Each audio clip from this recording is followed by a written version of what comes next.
इस इंसान को मारना इम्पॉसिबल है। ये एक ऐसा इमॉर्टल बंदा है जिसको आज तक किसी ने मारा नहीं और ये 200 साल से ऊपर से जी रहा है। ये बंदे के पास एबिलिटी है अनडेड की, मतलब इसको कोई मार ही नहीं सकता। तुम इसका गला काट दो, इसके बॉडी को छोटे छोटे पीसेस में काट के फेंक दो, कुछ भी कर दो, ये बंदा अपने आप को रीजनरेट करके वापस आ जाएगा। लेकिन इसके पास सिर्फ यही एबिलिटी नहीं है, ये बंदे के पास ये भी एबिलिटी है कि ये अपने बॉडी पार्ट्स को यूज कर सकता है एज अ वेपन। ये अपनी उंगलियों को काट के लोगों के ऊपर एज अ बुलेट यूज कर सकता है, अपने पैरों को यूज कर सकता है एक जेट पैक की तरह, और तो और ये बहुत सारी चीजें कर सकता है। ये लिटरली अपने पीठ के अंदर अपने तलवार को घुसा के रखता है और इसने इसके सर में भी एक तलवार घुसा के रखा है। भाई ये बंदा इतना अमेजिंग है कि मैं आप लोगों को क्या बताऊं। और इसके साथ एक ऐसी लड़की है जिसके बॉडी को अगर तुमने टच कर लिया तो तुम्हारा दिन इतना अनलकी बन जाए कि तुम मर भी सकते हो। तो अब ये बंदा जो मर नहीं सकता और इसको मरना है, ये जब इस लड़की के कांटेक्ट में आएगा तो क्या होगा, और इसमें कितने सारे अलग अलग टाइप के एनिमीज आने वाले हैं। इसमें मॉन्स्टर्स है, इसमें अनडेड ह्यूमंस है, इसमें ज़ॉम्बीज है और इसमें इतने सारे इनसेन एनिमीज है जिनके पास अलग अलग एबिलिटी है कि मैं आप लोग को क्या ही बताऊं। तो बिना टाइम वेस्ट किए इस वीडियो को स्टार्ट करते हैं और बढ़ते हैं अपने अनडेड इंसान के साथ और अनलकी लड़की के साथ इस एनिमे की तरफ। स्टोरी की शुरुआत में हमें दिखाते हैं कि एक बर्फीले एरिया में एक लड़की चल चल के जा रही होती है अपने लवर के पास। यहाँ पे हर जगह हर एक चीज खत्म हो चुकी होती है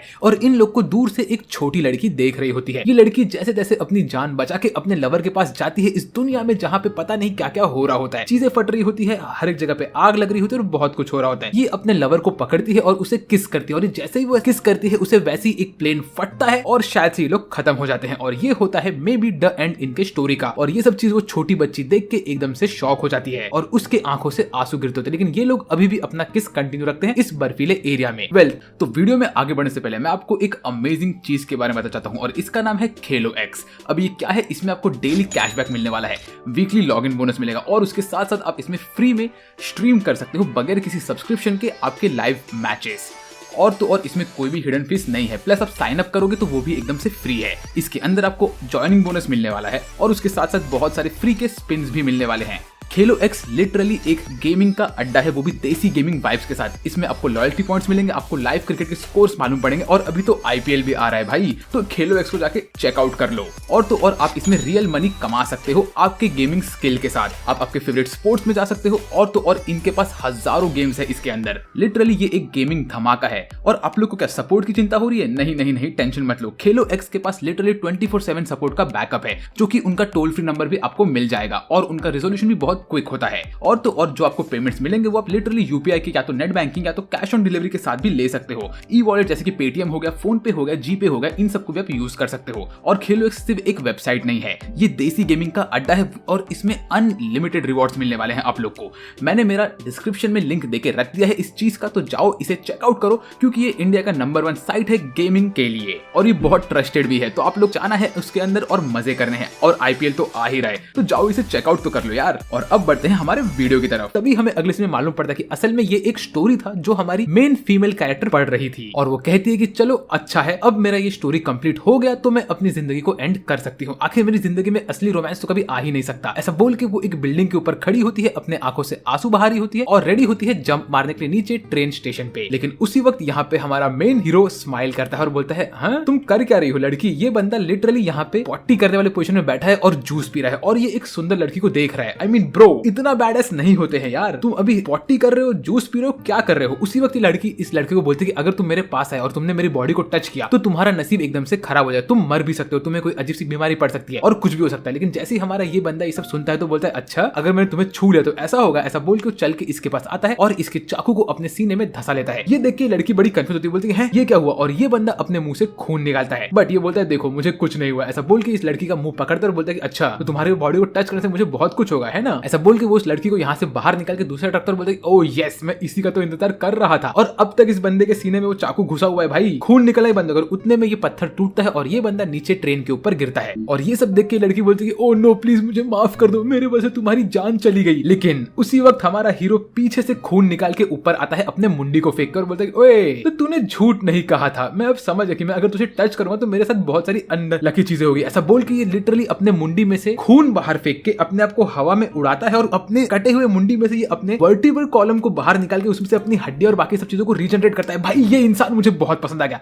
एनिमे स्टार्ट होकर 5 मिनट नहीं हुआ लेकिन ये बंदा मुझे पहले ही पसंद आ गया। ये अपनी पूरी बॉडी को यहाँ पे रीजनरेट कर रहा है, लेकिन ये एक चीज रीजनरेट करना भूल गया और वो था इसका मेन कच्छा। तो इसीलिए इस एनिमे ने पहले ही इस एरिया को सेंसर कर दिया। तो तुम लोग टेंशन मत लो। लेकिन ये लड़की देख लेती है कि वो सेंसर्ड चीज के पीछे क्या है और वो देख के चिल्ला के भागना स्टार्ट करती है और बोलती है कि तुम तो एक ज़ॉम्बी हो। ऐसा बोल के वो उसके मेन पार्ट पे मुक्का मार के यहाँ से तो निकल लेती है। लेकिन भाई ये एक चीज शायद से हमारा हीरो रीजनरेट नहीं कर पाया क्योंकि वो बड़े दर्द में था यहाँ पे। फिर वो अपने पैरों को वापस रीजनरेट करता है और उससे एक ब्लड का फ्लैश निकाल के अपने आप को आगे उड़ा के इस बंदी को पकड़ता है और बोलता है कि अब मैंने तुम्हें पकड़ लिया तो मेरे पास बहुत सारे क्वेश्चन है तुमसे पूछने के लिए मिस अनलकी। उसी वक्त यहाँ पे पुलिस वाले आते हैं और वो देखते हैं कि एक नागड़े आदमी ने एक छोटी बच्ची जैसे दिखने वाली लड़की को पकड़ के रखा है और अपने कंधे पे रखा है। आई मीन पुलिस वाले भी टेंशन में आ जाते हैं यहाँ पे। लेकिन तभी ये बंदा अपने कटे हुए पैर से ब्लड का स्ट्रीम बाहर निकालता है और उसको जेट की तरह यूज करके यहाँ से निकल लेता है। आई मीन ब्रो ये बंदा क्या नहीं कर सकता है। और ये अपने आप को वापस से रिजनरेट करता है और बोलता है देखो मैं बिल्डिंग के ऊपर आ सकता हूँ, मैं कभी मेरे बॉडी पार्ट को काट वाट के उसके ऊपर से उसे यूज कर सकता हूँ। ये लड़की अपनी जान बचा के यहाँ से भागने की कोशिश करती है लेकिन ये बंदा उसको पकड़ता और कहता है कि नहीं नहीं नहीं, तुमने मेरे क्वेश्चंस का आंसर नहीं दिया है, मुझे बताओ कि तुम्हारी एबिलिटी आखिर काम कैसे करती है। तो वो कहती है कि देखो जब तक तुम मेरे बॉडी को टच कर रहे हो कपड़े के थ्रू तब तक तुम्हें कुछ नहीं होगा, लेकिन जैसे तुमने मेरे स्किन को टच कर दिया वैसे मेरा अनलकी तुम्हारे ऊपर चढ़ना स्टार्ट हो जाएगा। ये बोलता है कि अच्छा अगर तुम मुझे हर एक चीज एकदम डिटेल में नहीं बताओगी तो मैं तुम्हें यहाँ बिल्डिंग से नीचे फेंक दूंगा। तो ये देख के लड़की को टेंशन आता है और वो कहती है कि नहीं नहीं नहीं मैं तुम्हें हर एक चीज बताऊंगी, तुम मुझे टेंशन मत दो। लेकिन ये बंदा बोलता है कि सच्ची सच्ची बोल। ऐसा बोल के उसको पकड़ के गोल गोल घूम के इसको घुमाता है और बोलता है अब मैं तुझे फेंक दूंगा। वो देख के बंदी डरती है और बोलती है मैं तुम्हें हर एक चीज बता रही हूँ सुनो। तो हमारी ये लड़की कहती है कि ये सब 10 साल पहले शुरू हुआ जब वो अपने बचपन में अपने पेरेंट्स के साथ थी। उसने उसके पापा को किस किया, उसकी मॉम को किस किया और उसके बाद वो वहां से निकलने लगी और तभी उसके सामने वो प्लेन फट गया। और तभी हमें ये मालूम पड़ता है कि जो स्टोरी हम स्टार्टिंग में देख रहे थे वो इस बच्ची की ही स्टोरी थी। वो कहती है कि जब भी मैं किसी को टच करती हूँ, किसी के सामने किसी को किस करती हूँ तो वो इंसान की जिंदगी एकदम से खराब होने लगती है और उसको सारा का सारा अनलक चीजें मिलता है। और मेरे वजह से इसके मॉम और डैड की डेथ हो गई और अगर तुमने मेरे रियल स्किन को पकड़ा तो तुम्हारे साथ भी ऐसे हो। तो ये सुन के हमारा ये बंदा इसके शर्ट को ऊपर करता है और इसके पेट को पकड़ लेता है। बोलता है अगर मैं तुम्हारे स्किन को पकड़ के रखूं तो मेरे साथ अनलकी चीज होगी, है ना। ये देख के लड़की बोलती है अरे तुम कर क्या रहे हो, तुम्हें ऐसा नहीं करना चाहिए। तो ये बोलता है नहीं नहीं मैं तो सिर्फ टेस्ट कर रहा हूँ। इतने में हमारे हीरो के ऊपर एक केले का डिब्बा नीचे गिरता है और वो पूरी तरह से चपटा होकर खत्म हो जाता है। लेकिन वो वापस से अपने आप को रिजनरेट करता है और केला खा रहा होता है। उसके बाद ये लड़की केले के छिलके पे फिसल के नीचे गिर रही होती है और बोलती है लगता है उसका गुड गेम हो गया। लेकिन हमारा हीरो हवा में से जंप मार के नीचे जाता है और इसको पकड़ता है। वो लड़की गिरते हुए अपने मांगा को भी खो रही होती है, कहती कि मेरे लाइफ में कभी कोई रोमांटिक चीज हुई नहीं। हमारा हीरो यहाँ पे सुपर हीरो जैसे नीचे कूदता है, अपने पैरों में से हड्डी बाहर निकालता है, दीवार में उसको घुसाता है और उसके बाद लड़की को पकड़ के उसके स्पीड को स्लो करता है। आई मीन ब्रो ये बंदा भाई खतरनाक है भाई, इसको तो कोई रोक ही नहीं सकता है। फिर वो कहता है कि मैंने एक चीज और टेस्ट की, मैं तुम्हारे बॉडी को जितने टाइम तक टच करूं उतना ही ज्यादा मेरे साथ अनलकी चीजें होगी। ऐसा बोल के वो यहाँ पे मस्त रॉकेट की तरह उड़ उड़ के जा रहा होता है। वो लिटरली फ्यूल की जगह अपने ब्लड को यूज कर रहा होता है। तभी हमें ये दिखाता है कि यहाँ पे कोई तो भी मेंबर लोग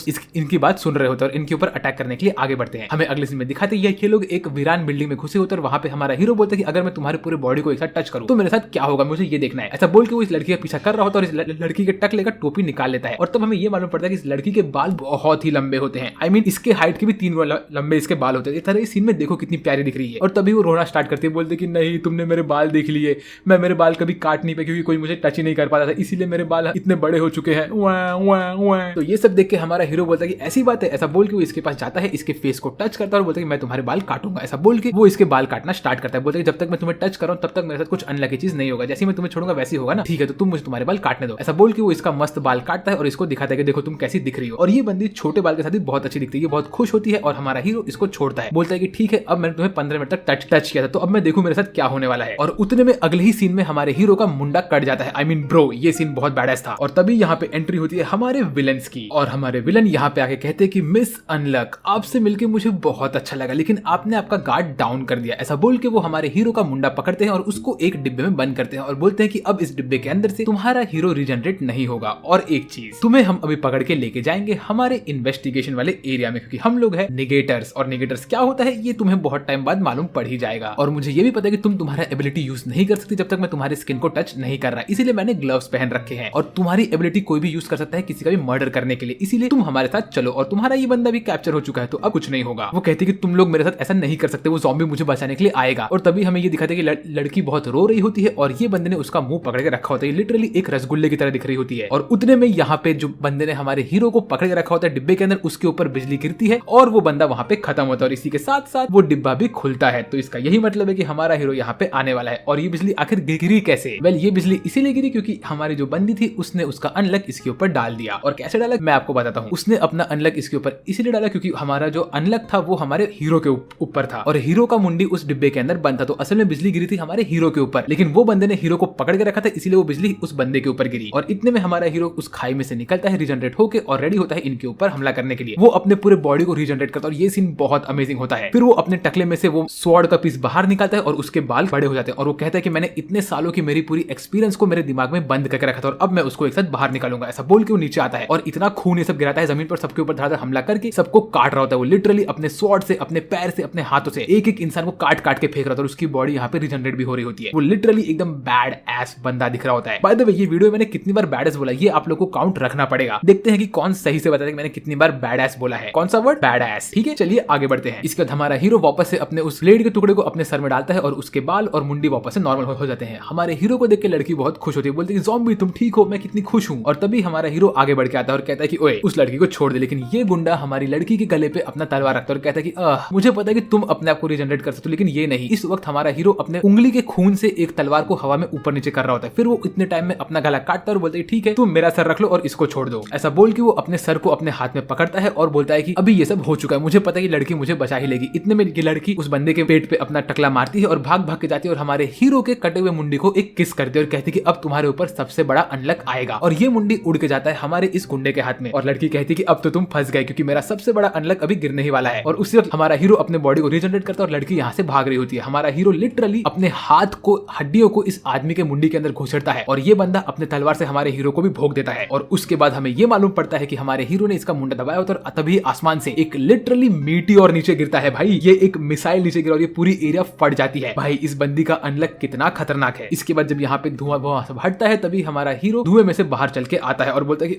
तुमने तो मुझे बचा लिया। और इसका पूरे मुंह की वाट लग चुकी होती है यहाँ पे लड़के की और उसके बॉडी के अंदर एक तलवार घुसा हुआ रहता है। वो चल के आता है और बोलता है कि तुमने तो मुझे बचा लिया और लड़की भी उसको देख के बहुत खुश होती है। फिर इसके बाद लड़की कहती है कि अब से मैं तुम्हारा नाम रखने वाली हूँ एंडी और मेरा नाम है फूको इजुमो, लेकिन मैं इसको कहूंगा मोटी लड़की। क्यों वो मत पूछना। नहीं मैं इसको कहने वाला हूँ रसगुल्ला, क्योंकि आप लोगों ने देखा था कि इसके मुंह को जब कोई भी दबाता है तो इसका मुंह लिटरली रसगुल्ले की तरफ फूल जाता है। तो रसगुल्ला बोलती है कि तुम्हारा नाम क्या है? तो हमारा हीरो कहता है मेरा नाम कुछ है ही नहीं। तो वो कहती है ठीक है तो मैं तुम्हें नाम दूंगी एंडी वाला। तो एंडी और रसगुल्ला इन दोनों की जोड़ी अभी जमने वाली है। तभी रसगुल्ला बोलते हैं जब तुमने मुझे किस किया तो इसीलिए तुम्हारा एकदम अल्टीमेट अंडर मेरे पे चढ़ गया। तो अगर अभी हम लोग एक दूसरे को प्यार करें और अपनी बॉडी को एक साथ कंट्रोल करके रखें तो क्या होगा? ये सुन के हमारी रसगुल्ला तो यहाँ से अपनी जान बचा के भागने लगती है और हमारा एंडी उसका पीछा करता है। बाय द वे अगर वीडियो मजा आ रहा है तो सब्सक्राइब कर लो यार, हम लोग 2 लाख सब्सक्राइबर्स तक पहुंच ही गए हैं। तो अभी हमारा नेक्स्ट गोल है 3 लाख सब्सक्राइबर्स करने का। देखते हैं कितना जल्दी ये होता है। और हाँ, मैंने वीडियो के डिस्क्रिप्शन में एक मस्त वीडियो का लिंक डाल के रखा है, तो फटाक से जाओ और उसे देख भी लो। अब बढ़ते हैं अपने वीडियो की तरफ। फिर इसके बाद हमें अगले सीन में दिखाते हैं कि ये एंडी तो हमारे रसगुल्ले के पीछे पड़ ही चुका होता है और ये लोग एक गली में अटक गए होते हैं। तो तभी रसगुल्ला अपना जान बचाने के लिए एंडी से कहती है कि अगर तुम्हें मेरे साथ कोई चीज करना है तो उसके लिए तुमने अगर मेरे अंदर अपने लिए प्यार बहुत ज्यादा जगह लिया तो तुम्हारे ऊपर अल्टीमेट अनलक पड़ जाएगा। क्योंकि एक बार जब इसने अपने दादाजी को किस किया था जिनसे ये बहुत प्यार करी तो उनका सीधा पैर टूट गया और उसके बाद इसके दादाजी का गेम ओवर भी हो गया। तो ये सुन के एंडी कहता है कि अच्छा अगर ऐसी बात है तो ठीक है, मैं तुम्हें मेरे प्यार में पागल कर दूंगा और उसके बाद हम लोग मेन चीज करेंगे। तो ये सुन के हमारी रसगुल्ला कहती है चलो ठीक है अब मैं बच गई हूँ। लेकिन इसके बाद एंडी इसको लेके जाता है अपने साथ अपने घर में और बोलता है कि अब यहाँ पे मुझे तुम्हें प्रोटेक्ट करना पड़ेगा। यहाँ पे इसकी पूरी एक आर्मरी होती है जहाँ पे इसने अपने बहुत सारे वेपन्स रखे होते हैं। ये हमारी रसगुल्ले को एक बुलेट प्रूफ वेस्ट बना के देता है, एक मास्क बना के देता है और ऐसी बहुत सारी चीजें बना के देता है। कहता है कि इसके ऊपर तुम्हें कोई भी कभी डिस्ट्रॉय नहीं कर सकता। तुम्हें पता है कल कैसे हमारे ऊपर अटैक हुआ, वैसे ही अभी आज के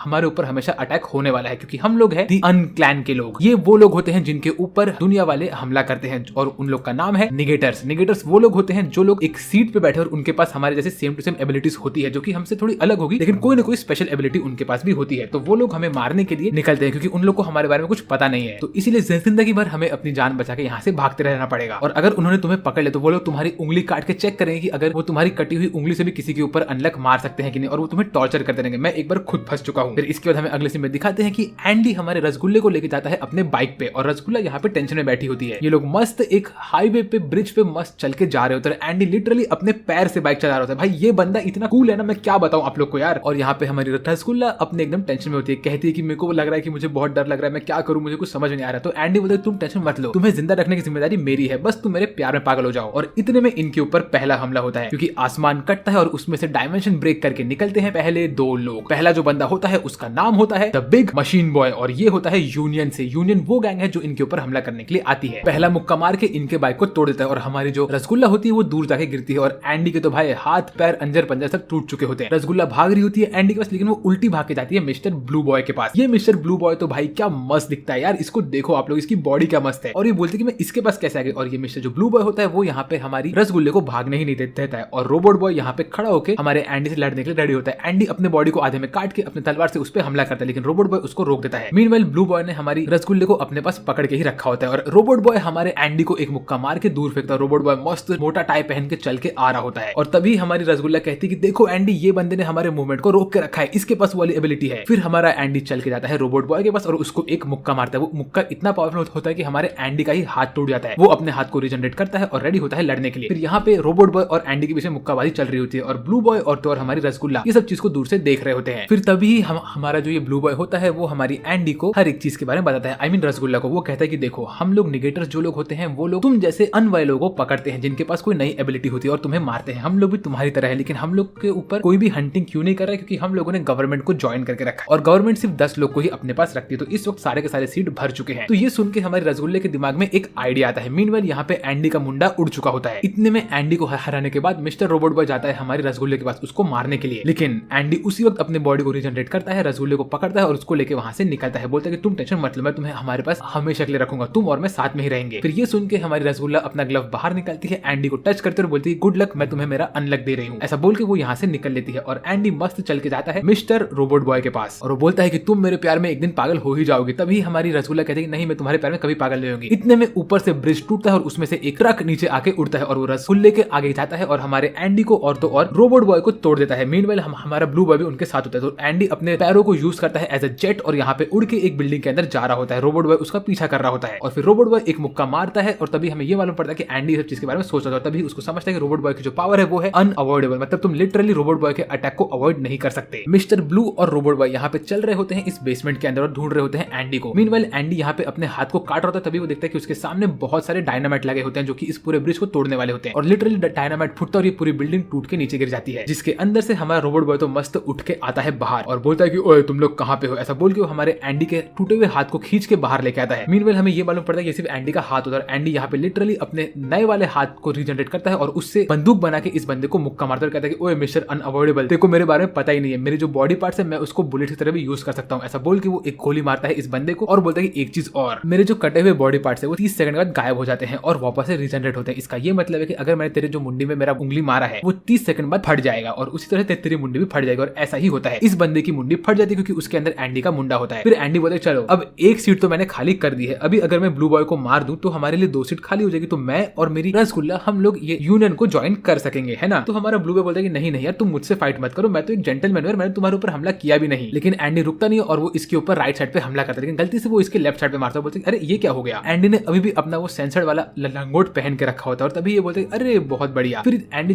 इसको जिस तरीके से मारने की कोशिश करता है वो उल्टा ही मार रहा होता है इसको। तो बोलते ये ऐसा हो क्या रहा है। इतने में यहाँ पे हमारी रसगुल्ला आती है एंडी का तलवार लेके और एंडी और मिस्टर ब्लू बॉय के बीच में मस्त फाइट चल रहा होता है, हैंड टू हैंड कॉम्बैट चल रहा होता है। ब्लू बॉय उसके हर अटैक को रोक भी रहा होता है। इतने में रसगुल्ला अपना तलवार फेंकती है एंडी के पास और एंडी उस तलवार को अपने ट्रैप्स में से बाहर निकाल के बोलते अब तो तुम गए। ऐसा बोल के इसके ऊपर हमला करने ही वाला होता है कि उतने में ब्लू बॉय बोलता है कि एक सेकंड रुक जाओ, देखो तुम लोगों ने एक सीट तो निकाल ली है, तो इसका ये मतलब है कि तुम में से एक बंदा तो डेफिनेटली बच सकता है। तो अगर तुम लोग अपने आप में डिसाइड करो कि तुम में से किसको सीट पे बैठने का है और दूसरा बंदा मे भी ज्वाइन कर सकता है हमारे जेल को। तो ये सुन के हमारा हीरो बोलता है अरे इसका एक ही मतलब है कि मेरी ये लड़की सीट ज्वाइन करेगी और मैं तुम्हारे साथ लैब में आऊंगा। तो ये सुन के हमारे रसगुल्ला बोलती है अरे ऐसा क्यों, तुम मुझे सीट क्यों दे रहे हो, प्लीज तुम ऐसा मत करो। हमारा एंडी बोलता है तुम टेंशन मत लो, सीट तुम तुम्हारे पास रखो, मैं आराम से रह सकता हूँ, वैसे भी मैं मरने तो वाला हूँ नहीं। और ब्लू बॉय यहाँ पे दूर बैठ के इनकी बातें सुन रहा होता है। तो ये सब सुन के हमारी रसगुल्ला को एंडी के ऊपर थोड़ा सा प्यार आता है और वो कहती है कि ठीक है अगर तुम ऐसा करने वाले हो तो मैं तुम्हें मेरा सबसे खतरनाक अनलक देती हूँ। ऐसा बोल के वो अपना शर्ट निकाल रही होती है। ये सब देख के एंडी बोलता है कि नहीं नहीं नहीं, मैं तुम्हारा फायदा नहीं उठाऊंगा। और ये सब देख के हमारा जो ब्लू बॉय होता है वो बोलता है अरे यार तुम लोग के बीच में कितना प्यार है, मैं नहीं चाहता कि तुम्हारा ये रिलेशनशिप खराब हो, तो रुक जाओ, मैं तुम्हें एक प्रोपोजिशन देता हूँ। तुम लोग एक काम करो, तुमने एक बंदे को तो मार दिया, तुम्हें बस एक और बंदे को मारना है ना। तो हमारे टीम में से एक बंदा और है जो कि 3 दिन में रशिया में एक मिशन कैरी आउट करने वाला है, तुम जाओ और उसको मार दो, तुम्हारे लिए 2 सीट खाली हो जाएगा और मैं जाके हमारी नंबर 1 वाले बॉस से बात करूंगा कि वो तुम दोनों को हमारे टीम में ले ले, तुम इस चीज का टेंशन मत लो। ऐसा बोल के ब्लू बॉय इन लोग को ऑल द बेस्ट बोलता है और यहाँ से निकलने के लिए रेडी होता है। उसके पीछे वापस से पूरा दुनिया फटता है और वो उसके अंदर घुस के निकल लेता है। ये चीज मुझे बहुत पसंद आया। फिर एंडी हमारी रसगुल्ले का थोड़ा मजाक उड़ाता है, बोलता है कि तुम तो यार डेस्परेट हो गई थी मेरे साथ कुछ काम करने के लिए, मैंने तुमसे कहा था कि मैं तुम्हें मेरे प्यार में अटकाऊंगा, उसके बाद ही हम लोग ये सब करेंगे। और फिर इसके बाद ये लोग रेडी होते हैं निकलने के लिए, रशिया जाने के लिए। और ये लोग बोलते हैं कि वहां पे हमारे एंडी के बहुत सारे दोस्त भी है। के बाद हमें अगले सीन में एक फ्लैशबैक दिखाते हैं जहाँ पे हमारा हीरो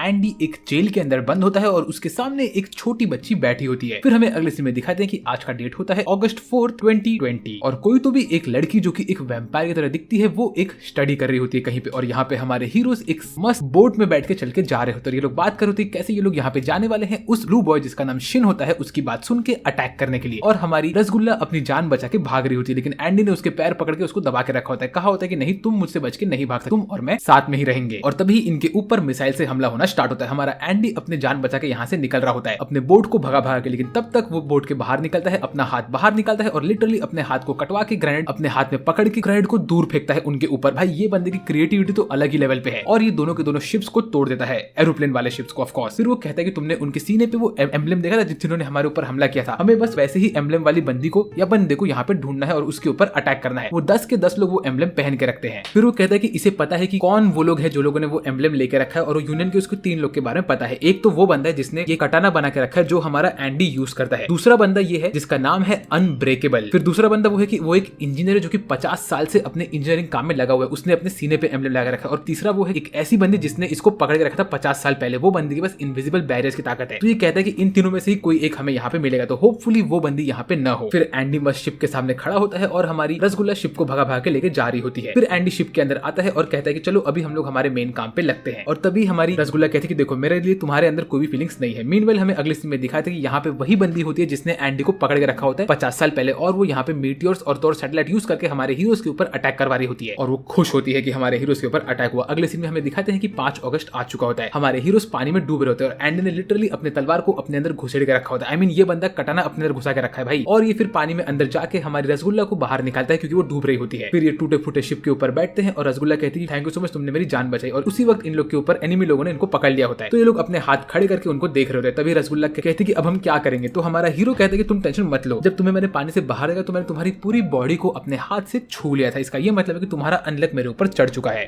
तो बस हमें सिर्फ वेट करना है, तुम्हारा अनलक एक्टिवेट होगा और हम यहाँ से निकल जाएंगे। यहाँ पे वो उसके बारे में ये सब बात कर ही रहा होता है कि तभी इतने में एनिमीज के ऊपर हमला होता है, आसमान से सैटेलाइट गिरता है और तो जमीन से भी पानी निकलने लगता है, और उसी वक्त एनिमी के सारे शिप उड़ जाते हैं और हमारा हीरो अपने बॉडी को काट के एक क्रिसेंट मून क्रिम्सन अटैक करता है और यहाँ से निकलता है, और वो इसके शिप के आई मीन एरोप्लेन के ऊपर बैठता है, और वो एरोप्लेन फाइटर जेट मस्त नीचे पानी में गिरने लगता है, और हमारा हीरो उसके ऊपर बैठ के उसको निकाल के यहाँ से जाता है और कहता है कि देखा तुम्हारा अनलक मेरे लिए कितना लकी है। और फिर ये लोग टॉप स्पीड में भागते हैं रशिया की तरफ। ये लोग जैसे तैसे करके रशिया में पहुंचते हैं और हमारे हीरो को लैंडिंग नहीं आता, तो वो अपने आप को इजेक्ट करके यहाँ से निकलता है और हमारी अनलक वाली बंदी को अपने हाथ में पकड़ के जमीन पे गिरता है और 5 पॉइंट लैंडिंग करता है, अपने हाथ पैर हड्डियां सब तोड़ के वो नीचे गिरता है और हमारी लड़की को बचा लेता है। फिर वो अपना पूरी जनरेट करके वापस खड़ा होता है और बोलता है हम लोग रशिया पहुंच चुके हैं। फिर वो हमारी रसगुल्ला को कहता है कि चलो अब तुम फ्री हो, तुम यहाँ पे जाओ मजे करो, तब तक मैं जाके मेरे पुराने दोस्तों से मिल के आता हूं, तुम यहाँ पे अपने मजे करना। तो हमारी रसगुल्ला बोले तुम मुझे अकेला मत छोड़ो, तो वो कहती कि नहीं नहीं नहीं मुझे तुम्हें अकेला छोड़ना ही पड़ेगा क्योंकि मुझे मेरे दोस्तों से मिलना, जाओ तुम तब तक मजे करो। तो हमारी रसगुल्ला यहाँ पे जाती है, आगे बढ़ते और लोगों के बीच में डर रही होती है क्योंकि उसको किसी से बात करने आता ही नहीं, किसी को भी यहाँ पे जापानीज नहीं आती। तो वो अंदर जाती है और तभी उसको दिखता है कि यहाँ पे एक लड़की मस्त ड्राइंग बना रही होती है। ये लड़की कोई और नहीं हमारी वही बंदी होती है जिसने हमारे हीरो को 50 साल पहले पकड़ के रखा था, और वो बोलती है अरे तुम्हें भी जापानीज आता है, चलो हम लोग साथ में बैठ के यहाँ पे ड्राइंग करते हैं। फिर ये लोग बैठ के यहाँ पे पोर्ट्रेट बनाने का स्टार्ट करते हैं, और फिर रसगुल्ला और तो और हम हमारी ये पिंक वैम्पायर यहाँ पे बैठ के मस्त ड्राइंग कर रहे होते हैं। पिंक वैम्पायर रसगुल्ले से बात कर रही होती है, कहती है कि तुम कितनी क्यूट हो, तुम कितना अच्छा ड्राइंग बना सकती हो, तुम फ्री हो, तुम्हें चेंज पसंद है कि नहीं। तो हमारी रसगुल्ला कहती है कि हाँ उसे चेंज पसंद है। फिर रात को ये लोग जब इनका ड्राइंग देखते हैं तो रसगुल्ला अपना ड्राइंग छुपा रही होती है, तो हमारी वैम्पायर कहती है कि नहीं नहीं मुझे तुम्हारा ड्राइंग दिखाओ। तो वो देखती है कि हमारी रसगुल्ला ने ड्राइंग किया होता है मून का, और उसने मून के आसपास बहुत सारे स्टार्स बनाए होते हैं। वो कहती है कि उसे इस सीनरी को हल्का सा चेंज करना है। ये देख के हमारी पिंगल कहती है वाओ ये तो बहुत अच्छा है और मैंने इसके बारे में तो कभी सोचा ही नहीं था। वेल यहाँ पे लोग इनकी बातें कर रहे होते हैं और हमारी पिंगल बोलती है तुम तुम्हारी जिंदगी के बारे में बताओ मुझे। तभी वो कहती है कि मुझे कुछ दिन पहले एक ऐसा अजीब सा आदमी मिल गया जिसने मेरी पूरी जिंदगी को चेंज कर दिया। आज मैं उसके साथ यहाँ पे रशिया में आई, लेकिन मुझे वो आदमी पसंद है एज अ दोस्त। फिर ये सब सुन के हमारी पिंक वैम्पायर कहती है वाओ तुम्हारी स्टोरी कितनी ब्यूटीफुल है। ऐसा कह के वो पानी में जाती है और पानी के ऊपर चलना स्टार्ट करती है, और इसी बीच में वो पानी का एक लेयर उठा लेती है और उसके ऊपर खड़ी होकर बोलती है मिस अनलकी तुम्हारे सामने मैं खड़ी हूँ। और ये सब देख के हमारी रसगुल्ला एकदम से टेंशन में, लेकिन उतने में यहाँ पे हमारा एंडी भाग भाग के आता है अपने तलवार के साथ और डायरेक्टली हमला करता है मिस पिंक वैम्पायर के ऊपर, लेकिन पिंक वैम्पायर उसके अटैक को पैरी करके दूर फेंकती है। और हमारा एंडी बोलता है आह जीना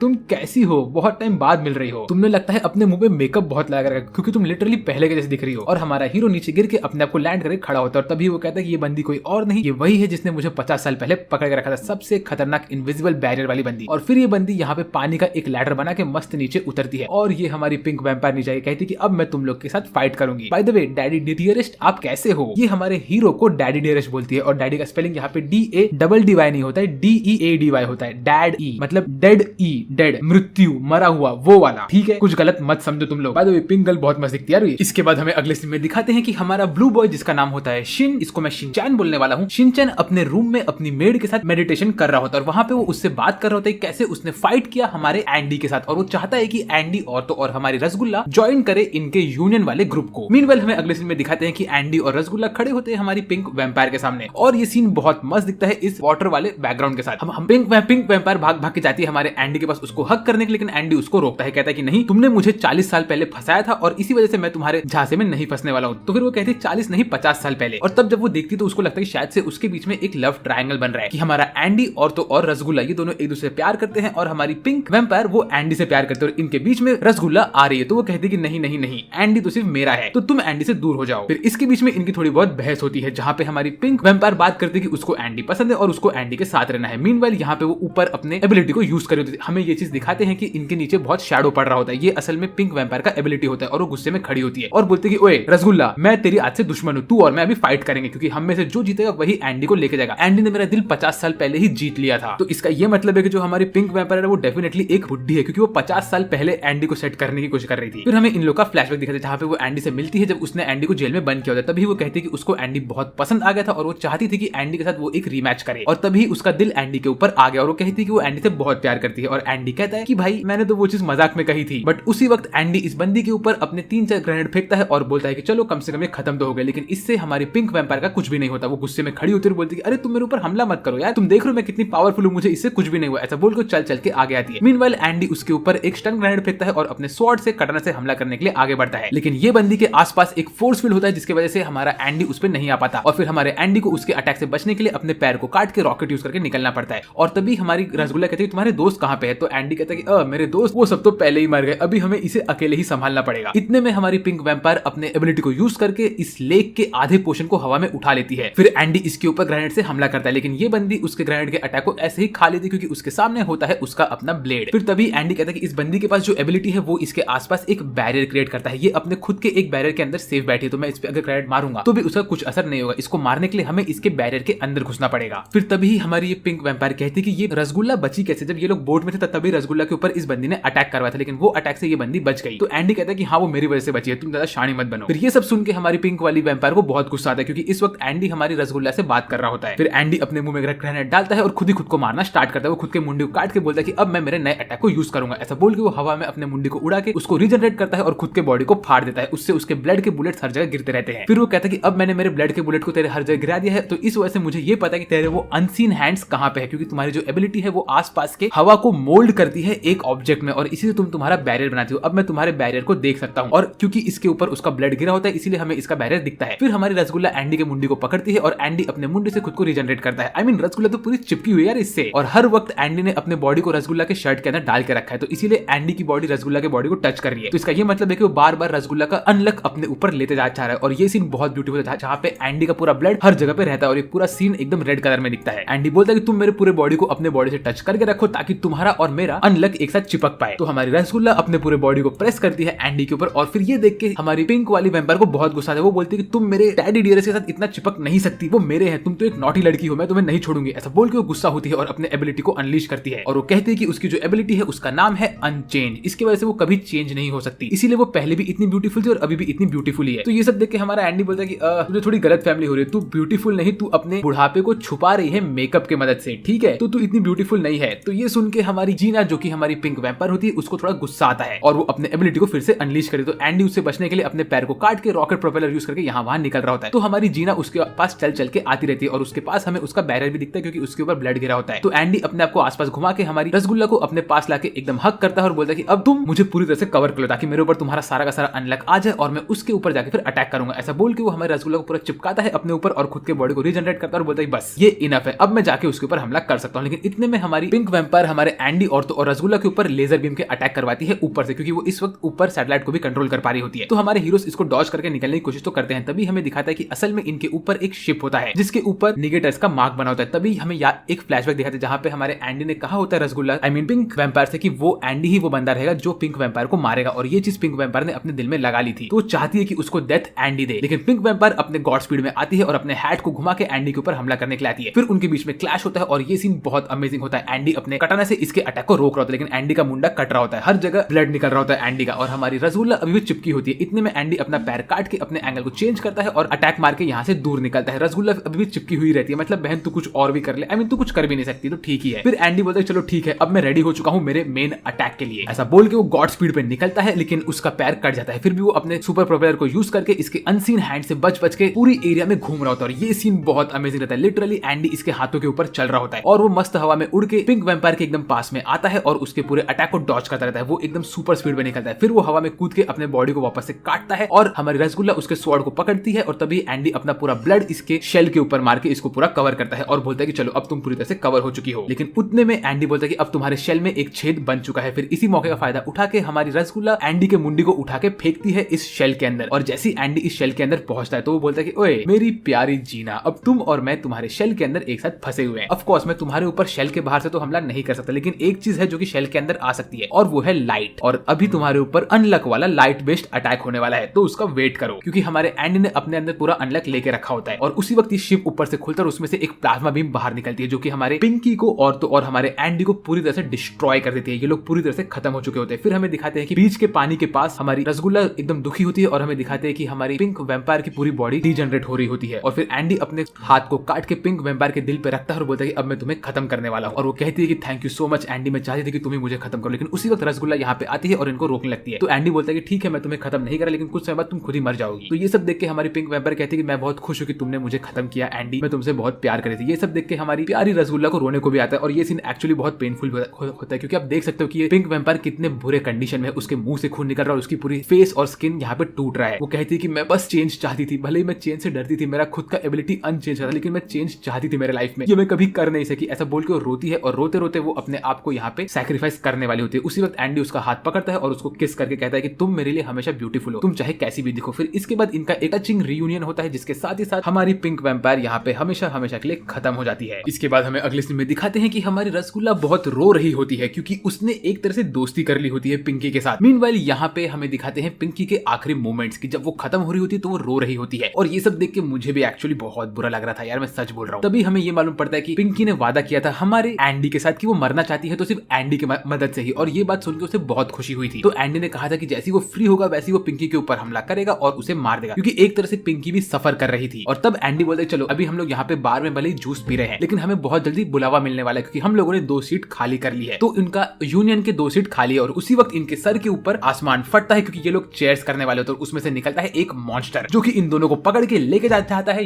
यूनियन वाले टेबल पे, और यहाँ पे लोग आसमान से नीचे गिर रहे होते हैं। और तभी एंडी बोलता है कि ओ बहन रुक जा, हम लोग की यहाँ पे सुपर हीरो वाली एंट्री होने वाली है। ऐसा बोल के वो अपने हाथों को काटता है और हर एक बंदे के ऊपर एम लगा के उनके ऊपर गोली मारता है अपने उंगली से। तो यहाँ के सारे बंदे बगैर एंडी के ऊपर देखे उस पे उंगलियों को तोड़ते हैं और एंडी मस्त सुपर हीरो की तरह नीचे गिरता है। भाई ये सीन में देखो, उसके हाथ के अंदर उसका कटाना घुसता है, भाई क्या बैड सीन है। और यहाँ पे सब लोग एंडी और तो और हमारी रसगुल्ला को वेलकम करते हैं और बोलते हैं कि अब तुम लोग आ चुके हो यूनियन में। फिर एक एक करके यहाँ पे सबका इंट्रोडक्शन होता है। चलिए सबका नामकरण करते हैं। ये बंदी है मिस हेलमेट, क्योंकि इसने इसके मुंह को छुपा के रखा है। नेक्स्ट नंबर पे आता है नंबर 2 पे हमारा शिनचैन, नंबर 3 पे है जेम्स बॉन्ड का सस्ता कॉपी, नंबर 4 पे है अंगूठा चूसने वाला छोटू सा बच्चा जिसके हाथ एक रोबोट की तरह दिखते हैं, नंबर 5 पे है भाई एक रियल रोबोट, इसकी मोटी सी आंख देखो भाई, नंबर 6 पे आता है मिस्टर सैमुराई, ये बंदे को कॉस्प्ले करना बहुत पसंद होगा, और नंबर 7 पे एंट्री है हमारे मैक्स की, स्पाइकी बॉय। इसको देख के मेरे दिमाग में एक ही नाम आता है, मैक्स। और फिर नंबर 8 पे बारी आती है जोकर के सस्ते कॉपी की, भाई इसने इसके सर में स्क्रू डाल के रखा है, मिस्टर लूज स्क्रू। और फिर 7 और 8 10वें नंबर पे है ऑफ कोर्स हमारे रसगुल्ला और तो और मिस्टर एंडी। ये लोग का यहाँ पे इंट्रोडक्शन होता है और सब लोग बोलते हैं कि ओए तुम लोग का वेलकम है, लेकिन उतने में रोबोट बॉय हमारे एंडी के ऊपर हमला करता है और बोलते हैं तुमने मारा ना मेरी प्यारी पिंकी को। तो इसको यहाँ पे रोकते हैं यहाँ के लोग, तभी एंडी हमला करने के लिए आगे बढ़ता है, लेकिन हमारी मिस हेलमेट इन लोग के ऊपर अपना एबिलिटी यूज करती है और बोलती है कि अगर तुम लोगों ने हमला किया तो तुम लोग गलती से अपने अपने पार्टनर पे हमला करोगे। तो रोबोट का एम जाता है हमारे जेम्स बॉन्ड के पास और तो और हमारे एंडी का एम जाता है हमारी रसगुल्ला के ऊपर। तो एंडी और रोबोट दोनों ही कहते हैं ठीक है हम लोग माफी मांगते हैं। तो हमारी मिस हेलमेट इनका अटैक रोक देती है। फिर हमें दिखाते हैं कि 6 अगस्त पे ये लोग यहाँ पे बैठे होते हैं, तभी यहाँ पे एंट्री होती है मिस्टर टॉकिंग बुक की, जिसका नाम होता है द अपोकलिप्स आर्टिफैक्ट। ये बंदा यहाँ पे आता है और इन लोग को बोलता है कि तुम्हारे क्वेस्ट के बारे में मैं अभी बात करने वाला हूँ, तुम्हारा क्वेस्ट सुनो। नंबर 1, इस दुनिया के सारे 6 के 6 क्वेस्ट मैं तुम्हें देने वाला हूँ इस वक्त। क्वेस्ट नंबर 1 ये है कि तुम्हें कैप्चर करना है एक ऐसे बंदे को जिसका नाम है अनबर्न, और इसमें तुम्हें 6 लोग लगेंगे, और अगर तुमने इसको कंप्लीट किया तो यहाँ पे मैं तुम में से 10 लोग की जगह पे 11 लोग कर दूंगा, तुम्हें 1 सीट और मिल जाएगा। फिर दूसरा क्वेस्ट आता है, दूसरे क्वेस्ट में तुम्हें पकड़ना है अनईट को, इसमें तुम्हें 5 लोग लगेंगे और इससे तुम्हें मिल जाएगा लोकेशन अनबर्न का। फिर आता है नंबर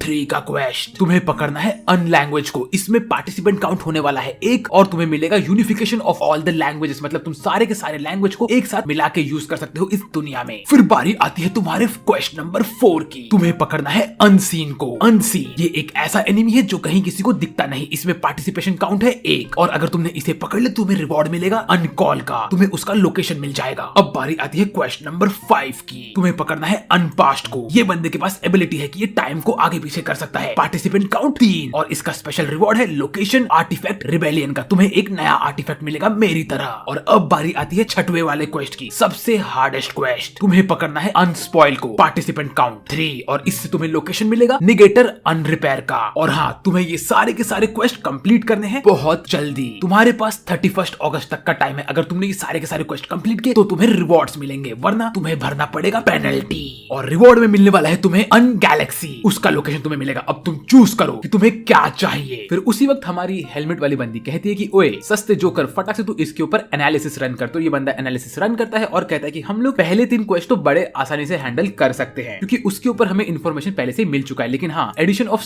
11th सीट बहुत इंपॉर्टेंट होगा, बट हम लोग जो लास्ट वाला क्वेस्ट है वो नहीं कर सकते क्योंकि वो ऑलमोस्ट इम्पॉसिबल है, तो हमें उसे गिव अप करना चाहिए। तो ये सब सुन के हमारी मिस हेलमेट कहती है ठीक है, तो हम लोग क्वेश्चन नंबर 1 से लेकर 5 तक करेंगे, लेकिन उसके पहले हम लोग फटाक से क्वेश्चन नंबर 1 से 3 करते हैं और हम लोग पेनल्टी एक्सेप्ट करने के लिए रेडी है। हम लोग का इस बार का गोल ये होगा कि हमें 11th सीट को ऐड करना है। तभी हमारी गोलगप्पा रसगुल्ला पूछती है मैक्स से कि ये सब क्या हो रहा है, ये आर्टिफैक्ट क्या है, एपोक्लिप्स क्या है और ये सब चीजें हो ही क्या रही है। तो हमें ये मालूम पड़ता है कि असल में ये बुक आर्टिफैक्ट क्या है। ये असल में निगेटर्स जो कि यहाँ के लोग बैठते हैं आसपास राउंड टेबल पे, उन लोग के सामने आके उनको क्वेस्ट देता है और ये क्वेस्ट इन्हें करने ही पड़ते हैं। ये जो आर्टिफैक्ट है ये इस दुनिया का सबसे पहला आर्टिफैक्ट है और इसने जो क्वेस्ट दिया वो तुम्हें करना पड़ेगा, अगर तुमने उसे नहीं किया तो तुम्हें प्रॉब्लम होगा। तो उसी वक्त हमारी रसगुल्ला कहती है कि हम लोग ऐसा नहीं कर सकते कि हम लोग एक दूसरे फाइट करना बंद कर दे और एक शांतिप्रिय जिंदगी बनाए और दुनिया बनाए। ये सुन के यहाँ के लोग बोलते हैं कि ऐसा नहीं हो सकता क्योंकि हमें ये सारी की सारी चीजें करनी पड़ती है। हम लोग असल में कोई छोटे मोटे लोग नहीं है, हम लोग इस वर्ल्ड के गार्डियंस है। अगर हमने पेनल्टी एक्सेप्ट नहीं किया, हमने क्वेस्ट नहीं किया तो ये पूरी वर्ल्ड डिस्ट्रॉय हो सकती है। तुम्हें पता है कि इस वर्ल्ड के ऊपर इस वक्त कितनी पेनल्टीज है? इस वर्ल्ड के ऊपर इस वक्त 98 पेनल्टी लग चुका है और वो सब पेनल्टी में क्या क्या आता है? ये वर्ल्ड डिवाइड हो रहा है, सेक्स के ऊपर, लैंग्वेज के ऊपर, रेस के ऊपर, डेथ के ऊपर, सिकनेस के ऊपर और ऐसी बहुत सारी चीजें इस वर्ल्ड के ऊपर पड़ी हुई है और उन सबको रोकने के लिए हम सब निगेटर्स को यहाँ पे लाया गया है जो कि यूनियन के लोग हैं और हम लोग मिलकर इनके क्वेस्ट एक्सेप्ट करते हैं और इस वर्ल्ड को बचाते रहते हैं। इसीलिए हमें अपने फोर्स को स्ट्रेंथन भी करना है, हमें जितने सीट बढ़ा सके उतना काम करना है, इसीलिए हमें गॉड से लड़ना है। फिर इसके बाद यहाँ पे कहती है कि अभी हमें बैठ के यहाँ पे इन सारे के सारे 10 के 10 रैंक जो है उसमें से अगर तुम्हें ये सब चीज पसंद नहीं आ रहा, तुम यहाँ पे टॉप रैंक 1 पे आओ और मुझे हराओ। तुमने अगर मुझे हरा दिया तो तुम अपने मन के रूल्स यहाँ पे बना सकती हो और इसके लिए तुम्हें प्रूफ करना पड़ेगा कि तुमने कितने सारे क्वेस्ट किए हैं। ये सब सुन के हमारा एंडी बोलता है अरे बहुत बोर हो रहा है, ऐसा बोल के वो चढ़ के जाता है, बुक का मुंह पकड़ता है और बोलता है ओए बुक, सबसे खतरनाक वाला क्वेस्ट मुझे दे जिसका रिवॉर्ड सबसे बेस्ट है और मैं वो क्वेस्ट करने के लिए रेडी हूँ। तो ये सुन के बुक बोलता है कि ठीक है, तो तुम्हें जो क्वेस्ट करना है वो है तुम्हें स्पॉइल को पकड़ना है, ठीक है, इसमें तुम्हें 3 लोग लगेंगे और हाँ, रिवॉर्ड तुम्हें मिलने वाला है अनरिपेयर का लोकेशन। तो ये सुन के हमारा एंडी बोलता है ठीक है, 3 लोग ने, तो एक तो मैं हूँ, दूसरी है मेरी रसगुल्ला और तीसरा है शिनचैन। हम इन 3 लोग को लेके जाएंगे इस क्वेस्ट के लिए। शिनचैन बोलते अरे तुम मुझे क्यों ले रहे हो, लेकिन एंडी बोलता है ना ना ना, तुम मेरे साथ चल रहे हो। और इसी के साथ आज की डेट होती है अगस्त 21। इस दिन पे शिनचैन की जो असिस्टेंट होती है चुनली, वो हमारी प्यारी सी रसगुल्ला को उसके कपड़े पहना रही होती है और कहती है कि तुम्हें ये यूनिफॉर्म पहनना पड़ेगा क्योंकि ये ऑफिशियल चीज है और हाँ, मैं ज्वाइन नहीं कर सकती तुम लोग को तुम्हारे मिशन पे क्योंकि मैं यूनियन की बंदी नहीं हूँ, मेरे पास ना बैज है ना कोई ऑनर है। तो ठीक है, तुम जाओ और अपना काम करो और प्लीज अगर हो सके तो मिस्टर शिनचैन का ध्यान देना। मीनवाइल यहाँ पे शिनचैन कपड़े पहना रहा होता है हमारे एंडी को, लेकिन एंडी को ये सब कपड़े नहीं पहनने होते, वो अपनी जान बचा के भाग रहा होता है और वो आके टकराता है हमारी रसगुल्ला से और फिर वो वापस से नागड़ा हो चुका होता है। तो हमारा शिनचैन बोलता है तुम्हें वो कपड़े पहनने पड़े क्योंकि ये कपड़े कोई नॉर्मल कपड़े नहीं है, इसके ऊपर है तुम्हारा बैज, तुम्हारे कपड़े और तो तुम्हारा टाई। जो तुम्हारा कपड़े हैं वो एक्चुअली बुलेट प्रूफ है और वो बहुत सारी चीजों को झेल सकते हैं, प्लस तुम्हारा मुंडा तो कट सकता है ऑफ कोर्स, लेकिन जो तुम्हारा टाई है वो तुम्हें सारी की सारी गवर्नमेंट चीजों में एंट्री देगा। तुम लाइक मेट्रो में घुस सकते हो, बस में ट्रैवल कर सकते हो, हर एक चीज कर सकते हो, प्लस तुम्हें वो टाई से कोई भी लैंग्वेज बोलने की एबिलिटी भी मिल जाएगी, तुम लोगों से लिटरली बात कर सकते हो और जो एम्ब्लेम है वो तुम्हें क्वेस्ट एक्सेप्ट करने के काम आएगा। तो तुम्हें इसीलिए सारे के सारे कपड़े पहनने पड़ेंगे। उसी वक्त हमें ये मालूम पड़ता है कि हमारे एंडी को ये सब नहीं पहनना और तभी मालूम पड़ता है कि जेल में से एक कैदी भाग चुका है। जो जगह पे रहते हैं वहां पे असल में बहुत सारे कैदी भी रहते हैं और उसमें से जो कैदी भागा होता है वो होता है कपड़े वाला गोश्त। ये बंदा किसी बंदे को पकड़ के उसके ऊपर चढ़ जाता है, इसका नंबर होता है 1129 और ये इनके बगल वाले फ्लोर पे ही होता है। तभी चुनली बोलती है सर वो हमारे ही फ्लोर पे है और ये कपड़े वाला बंदा आता है और डायरेक्टली हमारे एंडी के ऊपर हमला करता है। तो एंडी बोलता है कि ओए कपड़े, तूने गलत आदमी के ऊपर हमला किया, ऐसा बोल के उसका टकला फोड़ के उसको बेहोश करता है। और तभी चुनली बोलती है कि आपने गलती की क्योंकि जो नंबर 1129 है वो लिटरली एक होस्ट से दूसरे होस्ट में घुसता है, ऐसा बोल के वो डायरेक्टली हमारी चुनली के ऊपर अटैक करता है और अभी ये कपड़े चुनली को कंट्रोल कर रहे होते हैं। चुनली एकदम से बफ अप हो चुकी होती है, उसके बॉडी पे मसल्स और वेन्स आ चुके होते हैं। भाई ये क्या हो रहा है। और चुनली स्टार्ट करती है अटैक करना हमारे हीरोज के ऊपर। हमारे हीरोज उसके अटैक को ब्लॉक कर रहे होते हैं और फिर चुनली उनके ऊपर खतरनाक हमला करती है और शिनचैन और एंडी उसके अटैक को रोक रहे होते हैं। इस वक्त चुनली असल में रो रही होती है। तो ये सब देख के हमारी रसगुल्ला कहती है प्लीज तुम चुनली को मत मारो, वो अभी भी मेरी दोस्त है। ऐसा बोल के हमारी प्यारी सी रसगुल्ला भाग के जाती है चुनली को और टच करती है अपने हाथों से और उसी वक्त चुनली के ऊपर पड़ता है अनलक और उसके टकले पे एक ईंट गिरता है और वो बेहोश होती है। तो इस वक्त ये कपड़े वाला मॉन्स्टर अटैक करता है हमारी प्यारी रसगुल्ला के ऊपर, लेकिन एंडी इसी मौके का फायदा उठाता है और वो इस बंदे को पकड़ता है और ये बंदा एंडी के बॉडी पे चिपक जाता है और अब वो एंडी के अनब्रेकेबल बॉडी को कंट्रोल ही नहीं कर पाता क्योंकि एंडी का जो बॉडी है वो बार बार खुद को रीजनरेट करके जिंदा करता है। मतलब एंडी के जो सेल्स है वो वापस से नॉर्मल हो रहे हैं और ये बंदा उसके सेल को रीजनरेट कर ही नहीं पा रहा है और कंट्रोल नहीं कर पा रहा है। तो इस वजह से ये बंदा जो मॉन्स्टर है वो एंडी के बॉडी के ऊपर अटका हुआ रहता है और हमारी चुनली अपने नींद से उठती है और बोलती है प्लीज मास्टर शिनचैन मुझे माफ कर दीजिए। शिनचैन बोलते अरे नहीं तुमने कुछ गलत काम नहीं किया, तुम्हारे तो स्किल्स बहुत अच्छे हो चुके हैं। और फिर ये कपड़े वाला मॉन्स्टर एंडी के ऊपर अटक चुका होता है और बोलते अब मैं इसके बॉडी से निकल भी नहीं पा रहा हूँ, ये क्या हो रहा है। और इसी के साथ साथ एंडी के ऊपर गिरती है एक बिजली का शॉक और उसके ऊपर पड़ता है अनलक का अटैक। फिर ये जो कपड़े होते हैं वो एंडी के बॉडी पे चिपक जाते हैं और प्रॉपर कपड़े बन जाते हैं और इस वजह से एंडी के ऊपर ये कपड़े वाला मॉन्स्टर अब उसका दोस्त बन के बैठ चुका है। मीनवेल हमारे बाकी सारे के सारे यूनियन के लोग अपना मिशन कर रहे होते हैं कि तभी उनको कॉल आता है उनकी मेन वाली हेलमेट वाली बंदी का और वो कहती है कि तुम लोग अपने अपने मिशन पे निकलो अभी, क्योंकि अभी हमें सारे के सारे मिशन कंप्लीट करने। तो हमारा एंडी और रसगुल्ला कहते हैं कि अब हम हमारे मिशन पे निकल रहे हैं। इसके बाद हमें अगले सीन में दिखाते हैं कि हमारे हीरोज मस्त एक ट्रक में बैठ के जा रहे होते हैं स्पॉइल के लोकेशन पे और तभी हमारा एंडी हमारी रसगुल्ला से पूछता है कि अरे तुम मुझे ये बताओ स्पॉइल के बारे में और उसकी एबिलिटी क्या है। तो वो बोलती है मैं तो भूल गई।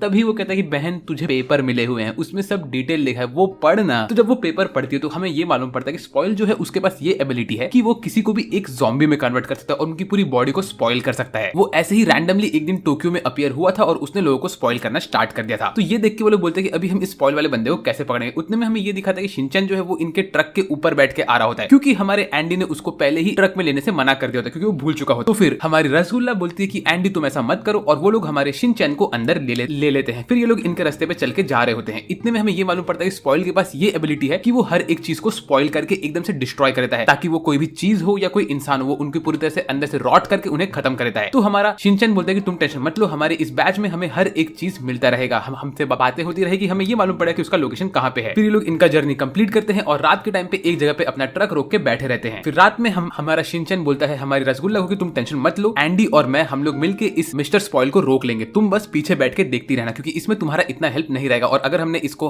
पकड़ लिया तो हमें रिवॉर्ड मिलेगा, अनरिपेयर पर्सन का लोकेशन मालूम पड़ेगा, तो हमें कैसे भी करके इस मिशन को कंप्लीट करना ही है। तो हमारी रसगुल्ला बोलती है नहीं नहीं नहीं मैं भी तुम्हारा हेल्प करूंगी क्योंकि मैं चाहती हूँ कि हमें मालूम पड़े कि हम लोग एंडी को कैसे हमेशा के लिए मार सकते हैं। वो खुद मरना चाहता है लेकिन वो मर नहीं पा रहा। फिर अगले दिन ये लोग सुबह सुबह पहुंचते हैं उसी बंकर वाले लोकेशन पे जहां पे मिस्टर स्पॉइल ने अपने आप को रखा रहता है। तो यहाँ पे घुसते ही लोग कहते हैं कि अगर हम लोग इसके अंदर गए तो हम लोग फंस सकते हैं क्योंकि हमको पता नहीं कि हमें क्या करना है। लेकिन हमारा एंडी लिटरली एक रॉकेट लॉन्चर से गोली मारता है और बोलता है भाई चलो अंदर सीधा। जैसे वो रॉकेट लॉन्चर से गोली मारता है वैसी बाहर से निकलती है पूरी ज़ॉम्बी की आर्मी जो कि इनको पकड़ने के लिए आई होती है। ये सब वो लोग हैं जिनके ऊपर स्पॉइल ने अपना असर करके रखा। तो एंडी पूछता है कि ये लोग वापस से नॉर्मल इंसान बन सकते हैं। तो हमारा शिनचैन बोलता है नहीं ये लोग नहीं बन सकते। तो ये सुन के एंडी बोलता है ठीक है। ऐसा बोल के वो अपने ट्रक को फुल स्पीड पे लेके जाता है और सारे के सारे ज़ॉम्बी को अपने ट्रक से उड़ा के अंदर घुस जाता है। फिर वो बाहर निकलता है ट्रक के और अपने पूरे बॉडी पार्ट्स का फायदा उठा के इन लोग के ऊपर हमला करना स्टार्ट करता है। वो अपने कटाना से अपने हाथ पांव काटता है और हर जगह गोला बारूद करना शुरू करता है। वो इनके बीचों बीच उतर के मस्त अपना अटैक शुरू करता है और बोलता है कि तुम सब मरने वाले हो। ऐसा बोल के वो अपना ब्लड रिंग निकालता है बाहर और हर जगह पे रॉकेट यूज करता है, अपने ब्लड से सबको मारता रहता है। और भाई जो अटैक्स करता है ये बंदा, यहाँ पे लिटरली पूरा ब्लड बाथ हो रहा होता है, बारिश हो रही होती है खून की। यहाँ पे हर एक ज़ॉम्बी ऑलमोस्ट मर चुका होता है सिवाय एक के, और वो एक फीमेल ज़ॉम्बी होती है। तो इसके पास जाके एंडी बोलता है कि अब मैं इसे मार दूंगा, लेकिन ये ज़ॉम्बी चल चल के आती है और एंडी से दोस्ती कर लेती है। तो एंडी बोलता है ठीक है अब से तुम मेरी दोस्त हो। फिर तभी शिनचैन बोलता है कि एंडी तुमने बहुत बड़ी गलती कर दी, तुम यहाँ पे आ चुके हो और यहाँ पे जो बंदा है उसका नाम है उमा और उसकी जो एबिलिटी है वो कुछ इस तरह से हो सकती है। एक, वो तुम्हें टच करके अपनी एबिलिटी तुम्हारे ऊपर यूज कर सकता है जैसे कि हमारी रसगुल्ला हो गई। दूसरा, वो तुम्हें देख के तुम्हारे ऊपर अपनी एबिलिटी यूज कर सकता है। तीसरा, ये हो सकता है कि उसकी एबिलिटी एक जोन में काम करता है और तुम शायद से उसके जोन के अंदर फंस चुके हो, हमें नहीं पता, इसीलिए हम लोग तो इस ट्रक के बाहर नहीं निकलने वाले हैं। और उसी वक्त एंडी बोलता है कि नहीं नहीं मुझे तो ऐसा नहीं लग रहा। लेकिन तभी हमारी जो ये ज़ॉम्बी गर्ल होती है वो एंडी के पेट को खुजाती है और एंडी जैसे ही अपने पेट को चेक करने वाला होता है तभी उसका कपड़ा बोलते तेरे पेट पे कुछ ना कुछ चीज तो हो रही है। और जैसे एंडी अपना शर्ट खोल के देखता है तो उसके बॉडी पे एक टाइमर बना होता है जो कि फटाफट नीचे गिर रहा होता है। तो एंडी बोलता है कि लगता है मेरे ऊपर वो एबिलिटी आ चुकी है इन लोग की, अब मैं क्या करूं। तभी हमारे रसगुल्ला और शिनचैन अपना अपना पेट चेक करते हैं और उनका पेट एकदम से साफ रहता है। इसका ये मतलब है कि जैसे ये टाइमर 0 पे हिट होगा वैसे एंडी की बॉडी स्पॉइल होने लगी। तो क्या एंडी सच में मर सकता है? ये सब देख के हमारे हीरो थोड़ा टेंशन में आते हैं और जैसे टाइमर 0 पे आता है वैसे एंडी की बॉडी स्पॉइल होना स्टार्ट होती है। लेकिन उसकी बॉडी खुद को रीजनरेट करती है, वापस से स्पॉइल होती है, वापस से रीजनरेट करती है। तो इसकी ये एबिलिटी चलती ही रहती है। लेकिन धीरे धीरे स्पॉइलर इतना बढ़ जाता है कि एंडी का आधा मुंह पूरी तरह से ज़ॉम्बीफाई हो चुका होता है, लेकिन इससे एंडी नहीं मरेगा। उतने में जो हमारी ये ज़ॉम्बी गर्ल होती है वो एंडी से कहती है कि अगर एंडी तुम मेरा बात मान जाओगे तो मैं तुम्हें मिस्टर स्पॉइल का लोकेशन बताऊंगी। ये असल में वो ज़ॉम्बी लैंग्वेज में बोलती है और ये चीज सिर्फ एंडी ही समझ पाता है। तो एंडी कहता है कि इसने मुझसे कहा कि अगर मैं जाके इससे शादी करूं तो ये हमें मिस्टर स्पॉइल का लोकेशन बताएगी। तो क्या मेरी रसगुल्ला तुम्हें ये बात थोड़ा चीटिंग टाइप लग रहा है, क्योंकि अभी मैं एक नई बंदे से शादी करने वाला हूं। तो ये सुन के रसगुल्ला बोलती है अरे तुम जाओ इससे शादी कर लो, मुझे कोई टेंशन नहीं। तो एंडी हमारी ज़ॉम्बी गर्ल को अपने गोद में उठाता है और वहां से निकल लेता है उससे शादी करने के लिए। मीनवाइल यहाँ पे हमारी रसगुल्ला देखती है कि एक छोटा सा बच्चा एक बंकर से बाहर निकल के वापस से अंदर घुस रहा होता है, क्योंकि उस वक्त शिनचैन अपना स्पीच दे रहा होता है। तो हमारी रसगुल्ला भाग भाग के जाती है उस बंकर के पास उस बच्चे से बात करने के लिए। वो उस गटर के अंदर उतरती है और शिनचैन भी वहां पे आता है और बोलते तुम क्या कर रही हो, मैंने तुमसे कितनी बार कहा है कि तुम मेरा साइड मत छोड़ा करो, ये जगह एकदम खतरनाक है। तो वो कहती है कि उसने एक बच्चे को देखा। ऐसा बोल के जब वो अंदर जाते तो हमें दिखाते हैं कि यहाँ पे 4 बच्चे होते हैं और उसमें से जो बच्चे होते हैं उन सब के पेट पे नंबर लगा होता है और उन लोग का नंबर बहुत ज्यादा हाई होता है और ये बच्चे एकदम से डरे हुए रहते हैं। तो ये सब देख के हमारी रसगुल्ला कहती है तुम लोग डरो मत, हम लोग तुम्हारा हेल्प करने के लिए आए हैं। लेकिन बच्चों को इनके ऊपर यकीन नहीं गिरता। तो ये देख के रसगुल्ला भाग के जाती है और इस बच्चे को पकड़ के उनके जोन में घुस जाती है और दिखाती है कि देखो अब मेरे ऊपर भी नंबर आ चुका है, तो तुम समझ गए ना कि मैं यहाँ पे तुम्हारा हेल्प करने के लिए आई हूँ, मैं तुम्हारी दुश्मन नहीं हूँ। तो ये देख के शिनचैन बोलता है कि तुम लोगों की वजह से मुझे भी अपनी जान की बाजी लगानी पड़ेगी। ऐसा बोल के वो भी जोन के अंदर कूदता है और उसके बॉडी पे भी नंबर आ जाता है जो कि धीरे धीरे कम हो रहा होता है। मीनवाइल यहाँ पे हमारा एंडी भाई दुनिया गई तेल लेने, ये तो भाई शादी कर रहा है ज़ॉम्बी से। मतलब ये बंदा कितना डेस्परेट है भाई, इसने इस लड़की को मस्त शादी के गाउन में पहना दिया है और उससे शादी करने के लिए रेडी हो चुका है चर्च के अंदर। यहाँ पे वो लड़की बात करना शुरू करती है, कहती है कि मैं बहुत खुश हूँ कि तुमने मुझे वेडिंग ड्रेस पहना दिया, मेरा बस यही सपना था, अब तुम्हें मुझसे शादी करने की कोई जरूरत नहीं है, मेरा सपना पूरा हो चुका है। और यहाँ पे जितने भी लोग हैं वो सब लोग पहले ही खत्म हो चुके हैं। बाय द वे जिस मॉन्स्टर को तुम ढूंढ रहे हो वो ये स्टैचू के अंदर ही छुपा हुआ है। तो जैसे ही हमारा एंडी ये देखता है तो कहता है कि मेरी प्यारी लड़की धन्यवाद। ऐसा बोल के वो अपने बॉडी में से अपना तलवार निकालता है और यूज करता है रिपेयर बूस्ट और उसके एक मदद से वो जैसे ही स्टैचू को काटता है तो इसमें से निकलता है क्रिम्सन क्रॉस का अटैक, जो कि होता है एक एक्चुअल मॉन्स्टर। ये एक मॉन्स्टर का ट्रांसफॉर्मेशन से बाहर निकलता है और इसका नाम होता है उमा स्पॉइल। और ये यहाँ पे बाहर निकल के इस पूरे बिल्डिंग को अपने गैस से डिस्ट्रॉय करता है। मतलब भाई बहुत बदबूदार हवा छोड़ता होगा ये बंदा और ये बहुत बड़ा होता है भाई। इसको देख के हमारा एंडी बोलता है थैंक यू सो मच, जो लोग स्पॉइल हुए उन लोगों ने मेरी जान बचाई, अब मैं इस बंदे को छोड़ूंगा नहीं। ऐसा बोल के वो अपने बॉडी पार्ट्स को यूज करके इसके ऊपर हमला करता है। वो लिटरली चर्च की घंटी तोड़ के इस बंदे की घंटी बजाता है और बोलता है कि मिस्टर स्पॉइल अब तो तुम गए। लेकिन मिस्टर स्पॉइल यहाँ पे अपने ज़ॉम्बीफाइड फॉर्म में खड़ा होता है और हमारा एंडी यहाँ पे सारे के सारे ज़ॉम्बीज को इकट्ठा करके बोलता है कि तुम लोग तो वैसे ही मरने वाले, तो इस बंदे को हम लोग साथ में मार के ही मरते हैं। तो सब लोग मिलकर जाते हैं मिस्टर उमा से लड़ने के लिए, जो कि होता है मिस्टर स्पॉइल। इसके बाद हमें अगले सीन में दिखाते हैं इन सब बच्चों का बैक स्टोरी। वो लोग हमारी रसगुल्ला और तो और मिस्टर शिनचैन से बात करते हैं, कहते हैं कि एक हफ्ते पहले मतलब 17 अगस्त को यहाँ पे इनके सिटी के बीचों बीच एक अजीब सा मुंडी आ गया था और वो मुंडी यहाँ पे आके इनसे कहता था कि ओह ये क्या मस्त जगह है, यहाँ पे तो इतने सारे लोग हैं, इन्हें स्पॉइल करके बड़ा मजा आने वाला है। ऐसा कह के उस मुंडी ने अपने अंदर से बहुत सारा गैस बाहर निकाला और ये गैस इतना हानिकारक था कि उसने जितने भी इंसान के कांटेक्ट में आया उनकी बॉडी को डायरेक्टली स्पॉइल करने लगा। और इसका ये असर हुआ कि जो बच्चे थे वो तो दूर भाग गए, क्योंकि उनकी टीचर उनको दूर लेके गई और उन्होंने उनको इस बंकर के अंदर डाल दिया और कहा कि बच्चों तुम यहाँ पे मेरा वेट करो, मैं बाहर तुम्हारे लिए हेल्प लेके आती हूँ और तुम लोग टेंशन मत लेना, मैं तब तक नहीं मरूंगी जब तक मेरी शादी नहीं होती। और तब मुझे ये मालूम पड़ा कि ये जो टीचर है ये कोई और नहीं, ये वही ज़ॉम्बी गर्ल है जिसने हमारे एंडी से शादी करने का प्रपोजल रखा था अभी। तो यार ये देख के मुझे बड़ा बुरा लगा यार, ये बंदी बेचारी कितनी अच्छी थी, इसने इन बच्चों को बंकर में रखा उनकी जान बचाने के लिए और खुद की जान की कुर्बानी लगा दी। तो इस वजह से हमें मालूम पड़ा कि यहाँ पे असल में ये एरिया के अंदर इतना सारा स्पॉइल और रॉटन चीज कैसे हुआ। ये सब सिर्फ एक हफ्ते के टाइम के अंदर हुआ। तो ये बच्चे एक हफ्ते सर्वाइव कैसे किए, ये चीज अभी हमें जानना है, क्योंकि आज का डेट हो चुका है 24 अगस्त। फिर ये सब बात करते करते यहाँ पे एक छोटी बच्ची रोने लगती है, कहती है कि नहीं मुझे नहीं लगता कि मैं अब जी सकती हूँ, ऐसे करके वो बहुत रो रही होती है। उसी वक्त हमें दिखाते हैं कि जो हमारा ये मेन बड़ा वाला लड़का होता है वो उसके पास जाके उसे बहुत सारा एनकरेजमेंट देता है, कहता है कि तुम्हें सनफ्लावर का एक स्कूल बनाना था, तुम्हें सनफ्लावर का एक फील्ड बनाना था, तुम्हें फ्लावर्स बहुत पसंद है ना, तुम्हें तो टीचर की तरह बनना था ना। तो ये सब सुन के बच्ची का जो काउंट ऑलमोस्ट 2 डिजिट में आ चुका होता है वो फटाफट बढ़ने लगता है। तो इससे हमें ये मालूम पड़ता है कि ये बच्चों ने सर्वाइव कैसे किया। ये लोग असल में एक दूसरे को एनकरेजमेंट देते हैं और उनको उनके सपने के बारे में बताते हैं। तो जब कोई बंदा अपने सपने के बारे में बात करता है तो उनके अंदर जीने की और एक इच्छा आती है, जिसकी वजह से क्या होता है कि उन लोग का जो नंबर का काउंट है वो फटाफट बढ़ने लगता है और इस वजह से वो लोग ज्यादा टाइम तक सर्वाइव कर पाते हैं। और इसीलिए उनकी बॉडी जब 0 को हिट करने के पहले रुक जाती है और अगर उनकी बॉडी ने अगर 0 को हिट कर लिया तो वो लोग की बॉडी भी स्पॉइल होना स्टार्ट हो जाएगी। तो इसीलिए बच्चे सब बच पा रहे थे यहाँ पे। ये सब देख के हमारा शिनचैन और रसगुल्ला कहते कि अभी हमें हर एक चीज मालूम पड़ चुका, तो अभी हम तुम्हारा हेल्प करेंगे, तुम लोग टेंशन मत लो। मीनवाइल बाहर हमारा एंडी तो भाई पूरी तरह से पागल हो चुका होता है, उसके ऊपर ये बड़ा वाला मॉन्स्टर अटैक कर रहा होता है मिस्टर स्पॉइल और वो उससे लड़ रहा होता है। वो बार बार अपने बॉडी पार्ट्स काट काट के रॉकेट यूज कर करके अपने ब्लड को यूज कर करके इस पे अटैक कर रहा होता है। वो अपनी ज़ॉम्बी वाली गर्लफ्रेंड को ही बचा के रखता है। उतने में मिस्टर शिनचैन बाहर आके देखता है तो यहाँ पे एक जंग चल रही होती है। एंडी पूरे ज़ॉम्बीज के साथ इस मॉन्स्टर से लड़ रहा होता है, वो अपने पूरे बॉडी पार्ट्स का इस्तेमाल करके हर जगह खून फेंक फेंक के इस पे अटैक कर रहा होता है। मीनवाइल यहाँ पे हमें दिखाते हैं कि सारे के सारे ज़ॉम्बीज एंडी की बात सुन के इस मॉन्स्टर के ऊपर हमला कर रहे होते हैं और एंडी मस्त हवा में अपने पैर से उड़ रहा होता है और उसने ज़ॉम्बी गर्ल को भी अपने पास रखा होता है। तो एंडी इस ज़ॉम्बी गर्ल को फेंकता है हमारे शिनचैन के पास। शिनचैन उसे पकड़ के रखता है और सारे के सारे बच्चे जब देखते कि ये तो उसकी टीचर, तो वो लोग बहुत खुश होते हैं। और तभी हमारी रसगुल्ला को स्ट्राइक होता है उनका बैक स्टोरी की जब वो लोग मिले थे इस ज़ॉम्बी गर्ल से, तो वो कहते हैं कि टीचर कितनी अच्छी थी, इसने पूरे बच्चों की जान बचाई अपनी जान की कुर्बानी लगा के। और सारे के सारे बच्चे जाते हैं अपने टीचर को हक करते हैं और कहते हैं कि मैडम आपके हाथ पे खून कैसे निकल रहा है, रुकिए मैं आपकी हेल्प करती हूँ। ये देख के मुझे बड़ा बुरा लग रहा था यार। और उसी वक्त यहाँ पे एक ज़ॉम्बी जिसने हमारी रसगुल्ला को गलती से टच किया होता है, वो जब इस बड़े वाले मॉन्स्टर को टच करता है तो मॉन्स्टर के ऊपर बिल्डिंग का एक टुकड़ा गिरता है। तो ये देख के एंडी समझ जाता है कि भाई इस बंदे को अगर हमें मारना है तो हम इसे हमारी रसगुल्ला के अनलक के मदद से ही मार सकते हैं। तो एंडी बोलता है कि सब लोग जाओ और फटाक से मेरी होने वाली गर्लफ्रेंड को टच करो और भाग भाग के ज़ॉम्बी के पास आओ। तो ये बात सुन के सारे के सारे ज़ॉम्बीज एंडी की बात सुनते हैं और भाग भाग के जाते हैं हमारी रसगुल्ला के पास। सबसे पहले जाती है हमारी टीचर जो कि रसगुल्ला को हक करती है और रसगुल्ला टीचर को पकड़ के ऑलमोस्ट रोने जैसी होती है क्योंकि वो बहुत इमोशनल होती है। फिर वो अपने हाथ से अपना ग्लव निकालती है और टीचर को टच करके बोलती है आपके ऊपर मैंने मेरा अनलक एक्टिवेट कर दिया है। और वो टीचर भाग भाग के जाती है बड़े वाले मॉन्स्टर के पास, लेकिन उसके पीछे ये बड़ा वाला बच्चा ही भागता है। तो हमारा शिनचैन अपनी एबिलिटी यूज करके उसको रोकता है क्योंकि उसे पता है कि अभी अनलक पड़ने वाला है। हमारी रसगुल्ला यहाँ पे रो रही होती है क्योंकि उसको पता है कि उसकी टीचर अब मरने वाली है। आई मीन बच्चों की टीचर। ये टीचर एक सनफ्लावर के गार्डन के थ्रू भाग रही होती है क्योंकि ये ऐसा इमेजिन करती है और वो भाग भाग के जाती है बड़े वाले मॉन्स्टर के पास। और बड़ा वाला मॉन्स्टर एक ही मुक्के में उसको मारने वाला होता है, लेकिन टीचर उसे टच करती है और ये मॉन्स्टर की ऊपर का जो स्टैचू होता है वो टूटता है और ये मॉन्स्टर नीचे गैस स्टेशन के ऊपर गिरता है और हर जगह आग लगती है। फिर एक एक करके सब लोग इसके ऊपर प्रेशर बनाते हैं। सब लोग भाग भाग के जाते हैं हमारी रसगुल्ला के पास, उसको टच करते हैं, उसको पूरा फील करते हैं, उसकी पूरी बॉडी को अपने अंदर उसका अनलक एब्जॉर्ब करके भाग भाग के जाते हैं। मीनवाइल हमारा शिनचैन सारे के सारे बच्चों को बंकर के अंदर वापस से डालता है और कहता है तुम लोग यहाँ पे वेट करो। और फिर सारे के सारे ज़ॉम्बीज जाके एक एक करके इस मॉन्स्टर के ऊपर कूदते हैं और उसके ऊपर बाकी लोग का अनलक पड़ रहा होता है। तभी शिनचैन बोलता है कि एंडी हमें इसे जल्दी खत्म करना पड़ेगा क्योंकि मेरा और रसगुल्ला का पेट देख लो यार, हमारे ऊपर भी नंबर लग चुके हैं, तो हम तो तुम्हारी तरह इमॉर्टल है नहीं, तो जरा खत्म कर सकते हो इसे कि हमें और वेट करना पड़ेगा।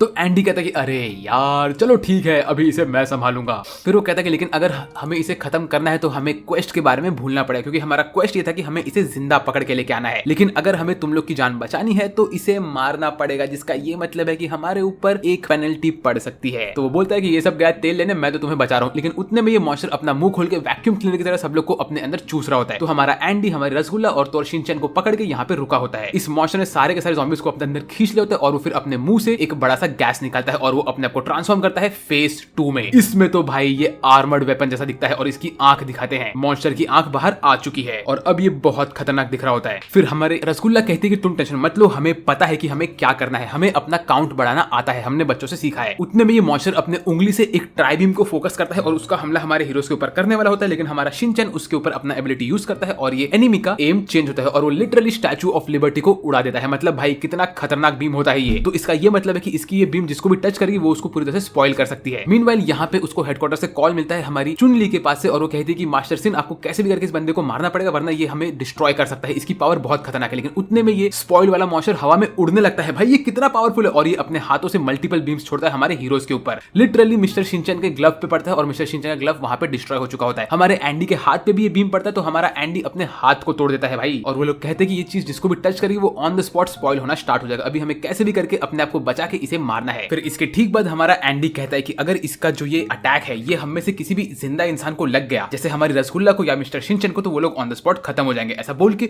वो इस बंदे के ऊपर अटैक करने के लिए आगे बढ़ता है। लेकिन ये मॉन्स्टर बोलता है कि वो एपोकलिप्स वाले बुक ने तुम्हें ये मिशन दिया है ना मुझे मारने के लिए, ये बंदा मुझे कितना परेशान करेगा यार। ऐसा बोल के इन लोग के ऊपर हमला करना स्टार्ट करता है और वो एंडी को मारता है, तोड़ता है, फोड़ देता है एंडी को लिटरली वो, और कहता है कि एंडी तुम मेरे पास पहुंच भी नहीं सकते, क्योंकि एंडी जब इसके प्रेजेंस में आता है तभी उसकी बॉडी स्पॉइल होना स्टार्ट हो चुकी है। ये इसके फेज 2 का पावर रहता है और फिर एंडी की बॉडी रीजनरेट करना थोड़ा टाइम के लिए रुक जाती है। और इस मौके का फायदा उठा के जाता है हमारी रसगुल्ला और तो और मिस्टर शिनचैन के पास। और रसगुल्ला से कहता है कि तुम इंसान आखिर क्या चाहते हो, तुम लोग लिटरली इस दुनिया में खत्म होने के लिए आए हो, तुम लोग मेरे पावर के बगैर नहीं रह सकते, हर एक चीज को खत्म होना है और रॉट होकर स्पॉइल होकर मर जाना है, इसीलिए तुम लोग अपनी इस छोटी मोटी जिंदगी के लिए इतना झगड़ा क्यों कर रहे हो। तो हमारी रसगुल्ला कहती है कि देखो भले ही हमें एक दिन आके मरना है, हमारी पूरी बॉडी को स्पॉइल होना है, लेकिन हमारे पास हमारे ड्रीम्स है और इस ड्रीम की वजह से हम लोग हमारी जिंदगी जीना चाहते हैं। उसी वक्त हमें दिखाते हैं कि रसगुल्ला का टाइमर 26 सेकंड्स पे होता है। तभी रसगुल्ला कहती है कि मेरा ड्रीम ये है कि मुझे एक नॉर्मल लड़की बन के नॉर्मल जिंदगी जीना है और इसके लिए मैं तुमसे लड़ूंगी। और इस वक्त जैसे वो अपने ड्रीम के बारे में बात करती है वैसे उसका टाइमर इंक्रीज होकर 2 लाख पे पहुंच जाता है। ये देख के इस मॉन्स्टर को बहुत शॉक लगता है। मीनवाइल हमारा शिनचैन पीछे से आता है,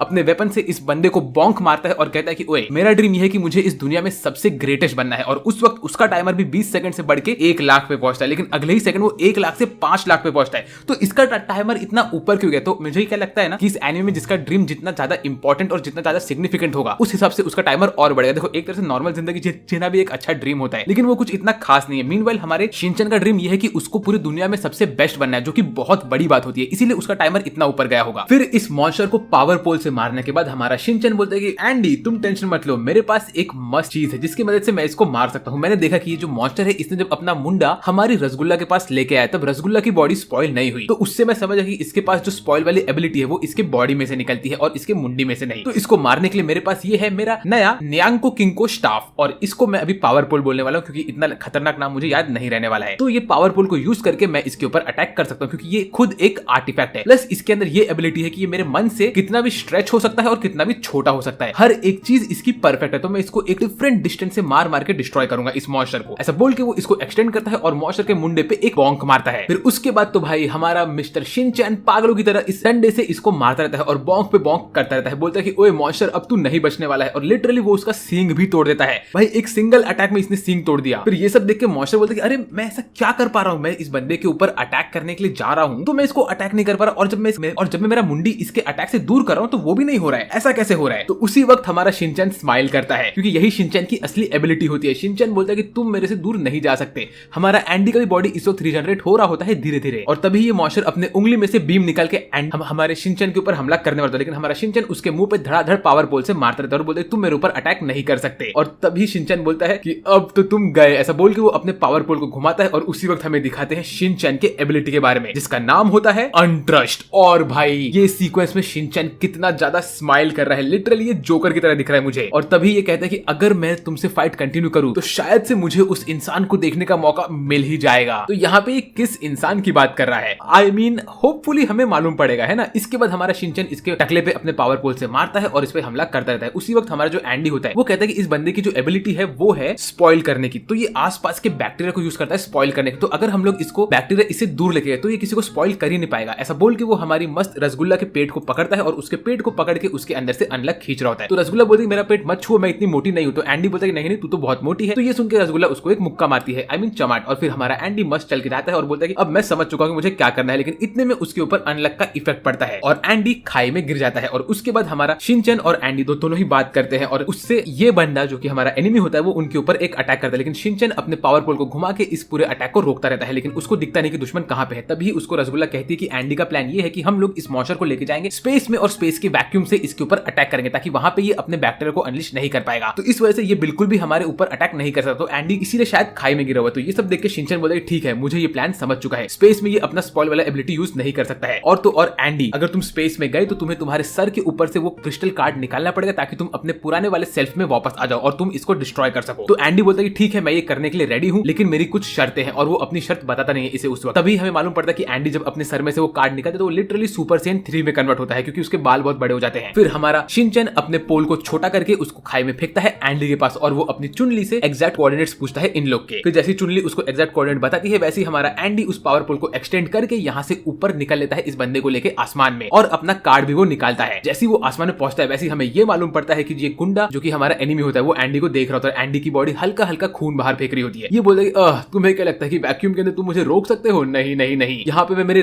लेजर को यूज कर सकता हूँ। ऐसा बोल के वो एंडी के मुंडे पे अपना लेजर मारता है और एंडी का मुंडा हल्का सा कट भी जाता है, लेकिन एंडी अपने आप को वापस से रिवाइव करता है और अपने बॉडी को रीजनरेट करता है। लेकिन इसके साथ साथ वो कन्वर्ट होता है सुपर सेन 4 में। व्हाट, क्या मैं ड्रैगन बॉल से देख रहा हूँ? मुझे तो नहीं पता यार। लिटरली इसके बाल सुपर सेन 4 की तरह बड़े हो जाते हैं और इस सीन में एंडी बहुत ज्यादा बैडएस दिख रहा होता है। मुझे ये ब्लैक बाल के साथ ज्यादा अच्छा लग रहा है भाई। और एंडी बोलता है कि फाइनली मैं यहाँ पे आ चुका हूँ, ऐसा बोल के वो अपने हाथों में से 2 उंगली निकाल के बुलेट डिवीजन करता है और लिटरली यहाँ पे 2 और एंडी रीजनरेट होते हैं। वो अपने आप को रीजनरेट कर पाता है एक एक उंगली से और फिर वो इस बंदे को काटना स्टार्ट करता है। धड़ाधड़ वो इसको सिंगल अटैक में काट के इसके टुकड़े टुकड़े करता है और इसके कोर को 1 सेकंड में अपने हाथ में पकड़ लेता है। फिर वो अपने हाथ को काट के इस हाथ को जमीन पे फेंकता है। भाई ये बंदा इतना खतरनाक कैसे हो गया? लिटरली लोग छू नहीं पा रहे थे इस मॉन्स्टर को और अभी एंडी अपने सुपर सेन 4 में इसको काट के निकाल भी दिया इसने 1 सेकंड के अंदर। भाई खतरनाक। मीनवाइल यहाँ पे हमारा शिनचैन इन छोटे बच्चों को सेफ वाले एरिया में भेजता है। वो इसमें से जो इनका लीडर होता है उससे कहता है कि तुम यहाँ से स्ट्रेट चल के जाओ, मेरे ऑर्गेनाइजेशन के लोग यहाँ पे आके तुम्हें ले लेंगे। तब तक मैं और रसगुल्ला यहाँ पे कुछ काम कंप्लीट करके आते हैं। तो ये बच्चे यहाँ से खुशी खुशी निकलते हैं और इन लोग का हेल्प करने के लिए चुनली भी यहाँ पे आने वाली होती है। मीनवाइल स्पेस में से एंडी का हाथ नीचे आता है इस स्पॉइल के मुंडे को लेके और ये पूरी एरिया लाल हो चुकी होती है इस वक्त, और वो अपने हाथ में से अपने आप को रीजनरेट करता है। भाई ये रीजनरेशन वाला एनिमेशन मुझे बहुत पसंद आया था भाई। और इस वक्त सुपर सेन 4 एंडी यहाँ पे खड़ा है अपने तलवार के साथ और उसका लुक देखो भाई, ये लिटरली मुझे ड्रैगन बॉल जी का याद दिला रहा है। उसी वक्त हमारा जो शिनचैन होता है वो बोलता है कि चुनली हमारे पास इस वक्त कोर आ चुका है, तो तुम तुम्हारा कोर को सिक्योर कर लो। तो चुनली ऊपर लेजर से उस कोर को सिक्योर करके निकलती है। मीनवाइल यहाँ पे एंडी इनसे पूछता है कि आज का डेट क्या है और हफ्ता कौन सा है ये। तो हमारा हीरो जो कि शिनचैन होता है वो कहता है कि आज है अगस्त 24 2020। और ये बंदा कहता है कि अच्छा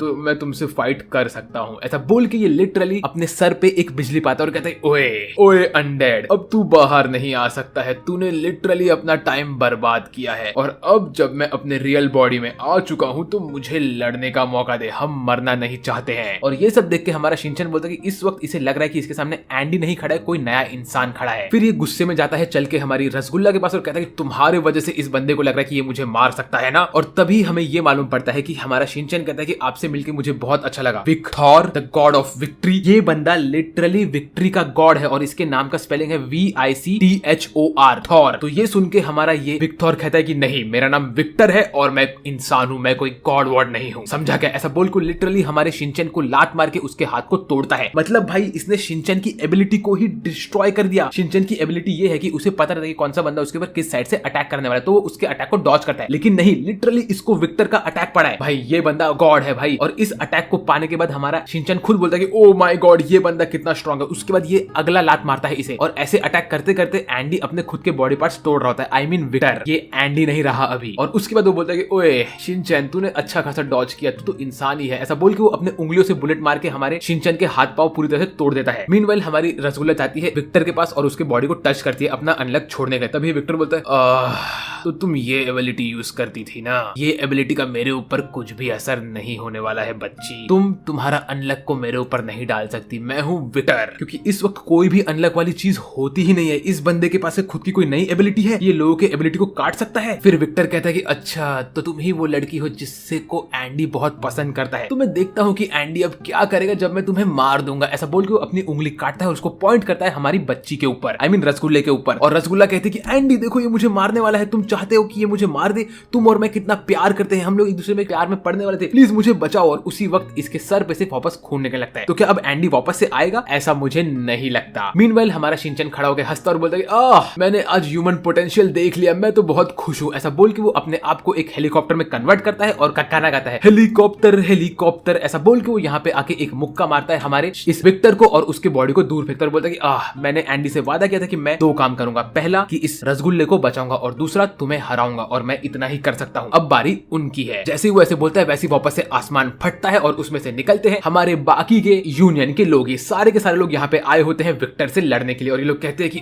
विक्टर तुमसे हमें वापस लड़ना पड़ेगा। और जैसे ये लोग यहाँ पे आते हैं वैसे ही विक्टर इनको देख के कहता है कि ओह तो टोटल 10 लोग हैं यहाँ पे, चलो ठीक है। ऐसा बोल के इन सब के ऊपर हमला करने के लिए अपने उंगलियों को तोड़ रहा होता है। लेकिन ये सब के सब लोग अपने पास एक एक शील्ड लेके आते हैं मिस्टर रोबोट बॉय की वजह से और सब लोग सेफ हो जाते हैं। तो ये बोलता है कि तुम अपने आप को सेफ मत करो, हमला करो मुझ पे। बट उसी वक्त ये गनमैन जो कि हमारा सस्ता वाला जेम्स बॉन्ड होता है वो अपने गन निकाल के इन लोग के ऊपर हमला करना स्टार्ट करता है और ये सारे के सारे गोली यहाँ पे आसपास शील्ड पे लग लग के आ रहे होते हैं। तो ये सब कंफ्यूज करते हैं हमारे मिस्टर विक्टर को। फिर विक्टर इनको अटैक को रोकता है और बोलता है अब मजा आ रहा है। बट उतने में हमारा ये मैड साइंटिस्ट इसके ऊपर हमला करता है अपने एक फायर वाले लेजर से और इसकी बॉडी को हाफ में काटता है और इस वजह से हमारा विक्टर अपने बॉडी को रिजनरेट नहीं कर पाता। उसी वक्त ये जोकर का सस्ता कॉपी कहता है कि मैंने तेरे ऊपर बहुत एक्सपेरिमेंट किए थे 10 साल पहले, तो मुझे पता है कि तेरी बॉडी को जब मैं जलाता हूँ तो वो रिजनरेट होने में टाइम लेती है। तो ये सब देख के विक्टर कहता है कि ये सब चीज तुमने एंडी के ऊपर की थी, मुझ पे नहीं। मैं अपने आप को वहां से रिजनरेट करता हूँ जहां से मैं चाहता हूँ। ऐसा बोल के वो अपने हाथ को आगे करके तोड़ता है एक उंगली को और उससे वो तलवार लेने के लिए आगे बढ़ता है। लेकिन उतने में सैमुराई बॉय यहाँ पे आके इसके बचे हुए बॉडी को भी डिस्ट्रॉय करता है। बट यहाँ पे हमारा विक्टर अपने उंगली से उस तलवार को पकड़ता है और खुद के बॉडी को रिजनरेट करता है और बोलता है कि देखा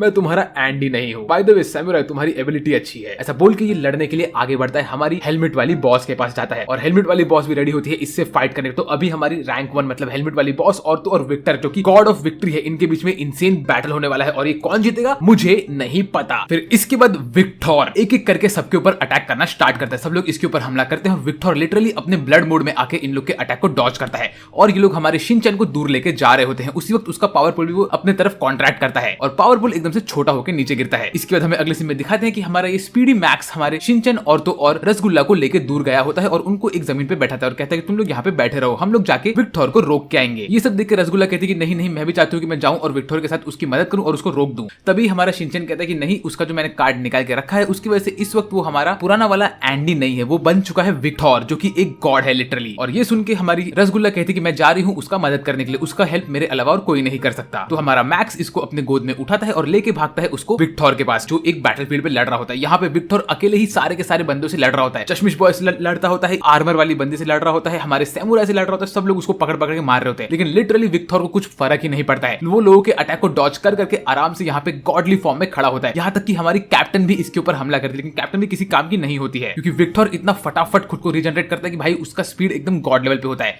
विक्टोर फिर अपने नेक्स्ट अटैक से सारे लोगों के ऊपर हमला करता है और सब लोग को अकेले ही लड़ रहा होता है। उसने अपने इतने सारे क्लोन बना के रखे होते हैं। यहाँ पे लिटरली उसने इतने सारे क्लोन बनाए कि सब लोग एकदम कंफ्यूज हो चुके हैं कि उनको क्या करना है। वो इनके अटैक को डॉज कर रहा है, हवा में उड़ रहा है और इन लोग से ही इनकी फाइट करवा रहा है। जो असली वाला विक्टोर होता है उसको फिर हमारी रसगुल्ला ढूंढती है और कहती है कि वो बंदा है जिसके हाथ में कटाना है, क्योंकि वही हमारी कैप्टन से लड़ रहा है। मीनवाइल बाकी सब लोग नकली विक्टोर है। तो कैप्टन उसके ऊपर हमला करती है और वो खुद के कपड़ों को भी फटाफट रिजनरेट करता है। तो ये सब सुन के हमारी रसगुल्ला कहती है कि उसके पास प्लान है कि वो जाएगी और असली वाले विक्टोर को टच करेगी। तो फिर मैक्स हमारी रसगुल्ला को उठा के फेंकता है विक्टोर के ऊपर और हमारी रसगुल्ला विक्टोर को पकड़ती है और अपने बॉडी से उसको टच करना स्टार्ट करती है। ये सब देख के सब लोग शॉक होते हैं और इतने में ही उसका अनलॉक उसके ऊपर एक्टिवेट होता है और हमारे विक्टोर के सारे क्लोन्स गायब होने लगते हैं। लेकिन मैक्स यहाँ से दूर भागता है। मीनवाइल रसगुल्ला यहाँ पे बोलती है कि मैं इस बंदे का कार्ड इसके टकले में घुसेड़ दूंगी, तुम लोग टेंशन मत लो, और एक बार मैंने ऐसा कर लिया तो ये वापस से ठीक हो जाएगा, मेरा पहले वाला एंडी बन जाएगा। ये सब देख के हमारी कैप्टन कहती है कि ऐसा नहीं हो सकता, तुम वहां से हट जाओ। ऐसा बोल के वो अपने स्वॉर्ड को चार्ज अप करती है। उतने में हमारा विक्टोर अपने हाथ को काट के इनके ऊपर हमला करने के लिए रेडी होता है। वो अपने बुलेट्स निकाल के सबके ऊपर हमला करता है। फिर वो अपने आप को बचा के एक एक करके इनको मारना स्टार्ट करता है और बोलता है कि तुम लोग मेरे सामने कुछ नहीं हो। तो ये सब देख के कैप्टन भी इसके ऊपर अटैक करती है और वो अपने फ्लेमिंग स्वॉर्ड से इस पे हमला करके इसको रोकती है। मीनवाइल हमारे शिनचैन के हाथ में उसका पावर पुल आ चुका होता है और वो कहता है कि अब मैं इसे यूज करूंगा। यहाँ पे कैप्टन स्वॉर्ड फाइट कर रही होती है विक्टोर के क्लोन्स के साथ। मीनवाइल विक्टोर के एक एक क्लोन घूम घूम के आते हैं रसगुल्ला के ऊपर अटैक करने के लिए और उसको रोकने के लिए। उतने में हमारा विक्टोर रसगुल्ला के मुंह पे अपना उंगली मार के उसको मारने वाला होता है कि मैक्स यहाँ पे आके हमारे रसगुल्ला को बचाता है। कहता है कि ओए तू इसको टच नहीं कर सकता। तब तक उसके क्लोन आके मैक्स के ऊपर भी हमला करना स्टार्ट करते हैं। ये सब देख के रसगुल्ला एकदम से टेंशन में आती है। वो कहती है कि मेरा अनलॉक इसके ऊपर अभी तक आ क्यों नहीं रहा है। और यहाँ पे विक्टोर के मल्टीपल क्लोन्स एक दूसरे को काट काट के आगे बढ़ होते हैं। ये फाइट सीक्वेंस इतना अमेजिंग है कि मैं आप लोगों को क्या बताऊं। हमारे मैड साइंटिस्ट अपने एक एक बॉल के ऊपर हमला कर करके निकल रहा होता है। तभी हमारी रसगुल्ला विक्टोर को बोलती है उसकी पुरानी बातें, कहती है याद नहीं तुम्हें कि हम कैसे मिले थे वगैरह वगैरह। ऐसा बोल के वो इस मौके का फायदा लेती है और हमारे विक्टोर के टकले में बंदूक रख के गोली मारती है और वहां पे एक छेद करती है। फिर वो छेद करके छेद में उंगली घुसेड़ के बोलती है कि ओए एंडी तू बाहर आ। इसके सर में से लिटरली टमेटो सॉस की तरह खून बाहर निकल रहा है। वो कहती है कि तुम बाहर आ जाओ एंडी, बाहर आ जाओ। और इसी चीज की वजह से अंदर ही अंदर इसके दिमाग में एंडी का पावर एक्टिवेट होता है और एंडी हल्का सा बाहर आता है। कहता है कि ओए मेरी रसगुल्ला तुम कैसी हो। ऐसा बोल के लिटरली रसगुल्ला को किस करता है और उसका अल्टीमेट अनलॉक अपने पास लेके आता है, जिसकी मदद से यहाँ पे हमारे विक्टोर के सारे क्लोन्स निकल लेते हैं और सब लोग एकदम से शॉक होते हैं। इस किस के वजह से तो हमारी रसगुल्ला भी एक आंसू टपकाती है और इसके बाद एंडी कहता है कि अब तुम सब कुछ मेरे ऊपर छोड़ दो। फिर इसके बाद हमारी रसगुल्ला यहाँ से भागती है और बोलती है सब लोग यहाँ से भागो, इसके ऊपर खतरनाक अनलॉक पड़ने वाला है।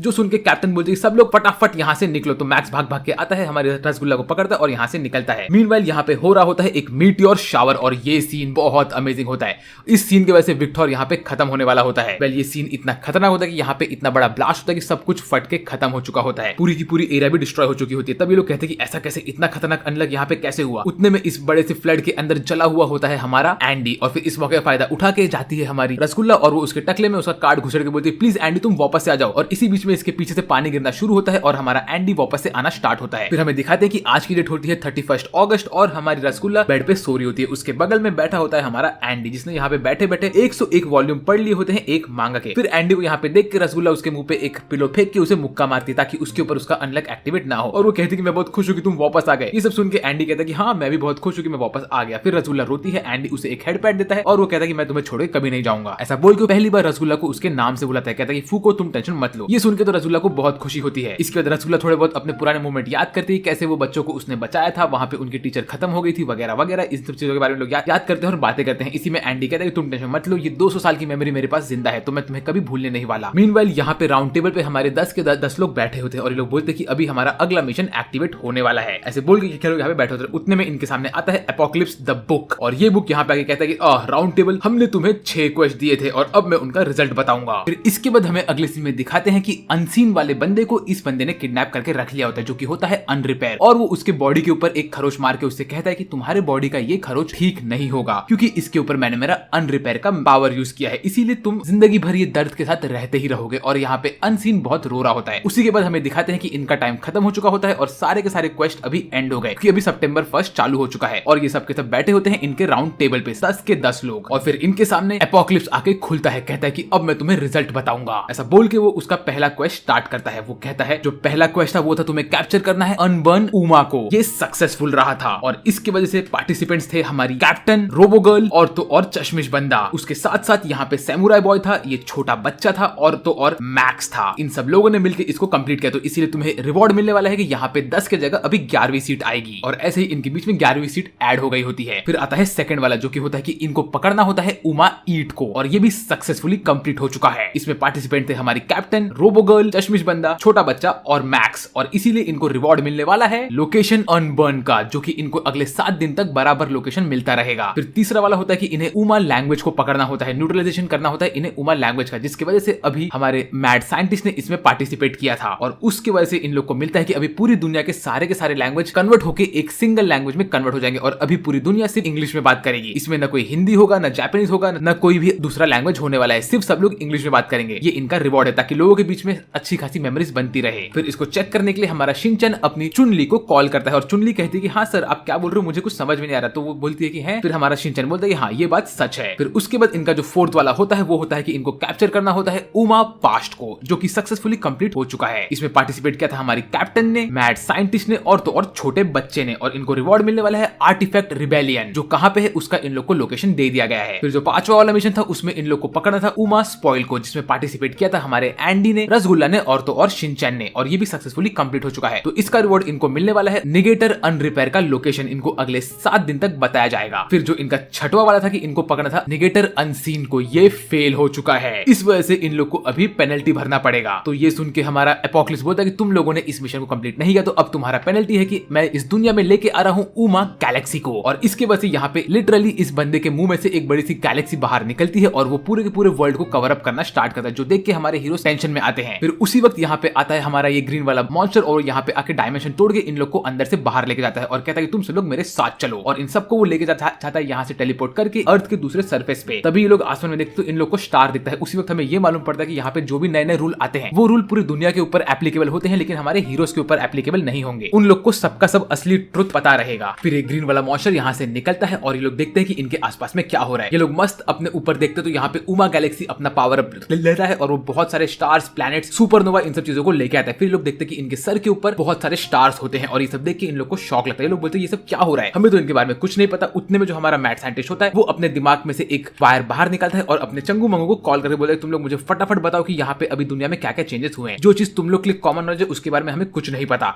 हम लोगों ने अभी अभी उमा गैलेक्सी नाम के एक बंदे को अनलीश किया, तो मुझे बताओ कि उमा गैलेक्सी क्या है। तो ये लोग बताते हैं कि गैलेक्सी क्या होता है। ऐसे बहुत सारे प्लैनेट्स होते हैं, सोलर सिस्टम होते हैं, यूनिवर्स होता है और उसके वजह से हम एक गैलेक्सी में आ चुके हैं। प्लस यहाँ पे बहुत सारे एलियंस ये सब हो सकते हैं। ये सबका सब चीज 30 सेकंड के अंदर होता है और हमारा जो मैड साइंटिस्ट है उसको सारा का सारा नॉलेज मिल जाता है। वो ये सारा का सारा नॉलेज अपने बाकी सब हीरो को भी बताता है। इतने में इनके ऊपर उड़ते उड़ते आते हैं कुछ नए एनिमीज जो कि होते हैं एलियंस। ये लोग फटाक से अर्थ पे उतरते हैं और बोलते हैं कि तुम में से तुम्हारा मेन लीडर कौन है। ये सब सुन के यहाँ पे आती है हमारी कैप्टन और कहती है कि अर्थ की रिप्रेजेंटेटिव मैं हूँ, बोलो तुम्हें क्या चाहिए। तो ये बंदा बोलता है कि देखो मैं तुमसे यहाँ पे फाइट करने नहीं आया हूँ, मैं तुमको बस ये बोल रहा हूँ कि तुम्हारा जो प्लैनेट है वो हमारे किसी काम का नहीं है, तो हम तुम्हें यहाँ से निकाल के इस प्लैनेट पे हम लोग रहने वाले, तुम मेरी ताकत देख रही हो। ऐसा बोल के लिटरली एक माउंटेन को डिस्ट्रॉय करता है अपने फायर वाले अटैक से और कहता है कि तुम लोग चुपचाप हार मान लो और मुझे ये प्लैनेट दे दो। ये सब देख के हमारी कैप्टन बोलते है कि लगता है कि मुझे मेरी असली पावर यूज करनी पड़ेगी। ऐसा बोल के वो अपना हेलमेट बाहर निकालती है और यूज करती है अपना असली पावर जो कि होता है अनजस्टिस। और ये बंदी बहुत ब्यूटीफुल होती है भाई। लिटरली वो यहाँ पे एनिमी के ऊपर हमला करना स्टार्ट करते और एनिमी खुद ही खुद के वेपन से खुद के ऊपर हमला करके अपने सारे के सारे शिप्स को डिस्ट्रॉय कर रहा होता है। और ये देख के एलियन को टेंशन आता है, वो बोलता है तुम ऐसा कैसे कर पा रही हो। तभी हमारी कैप्टन कहती है कि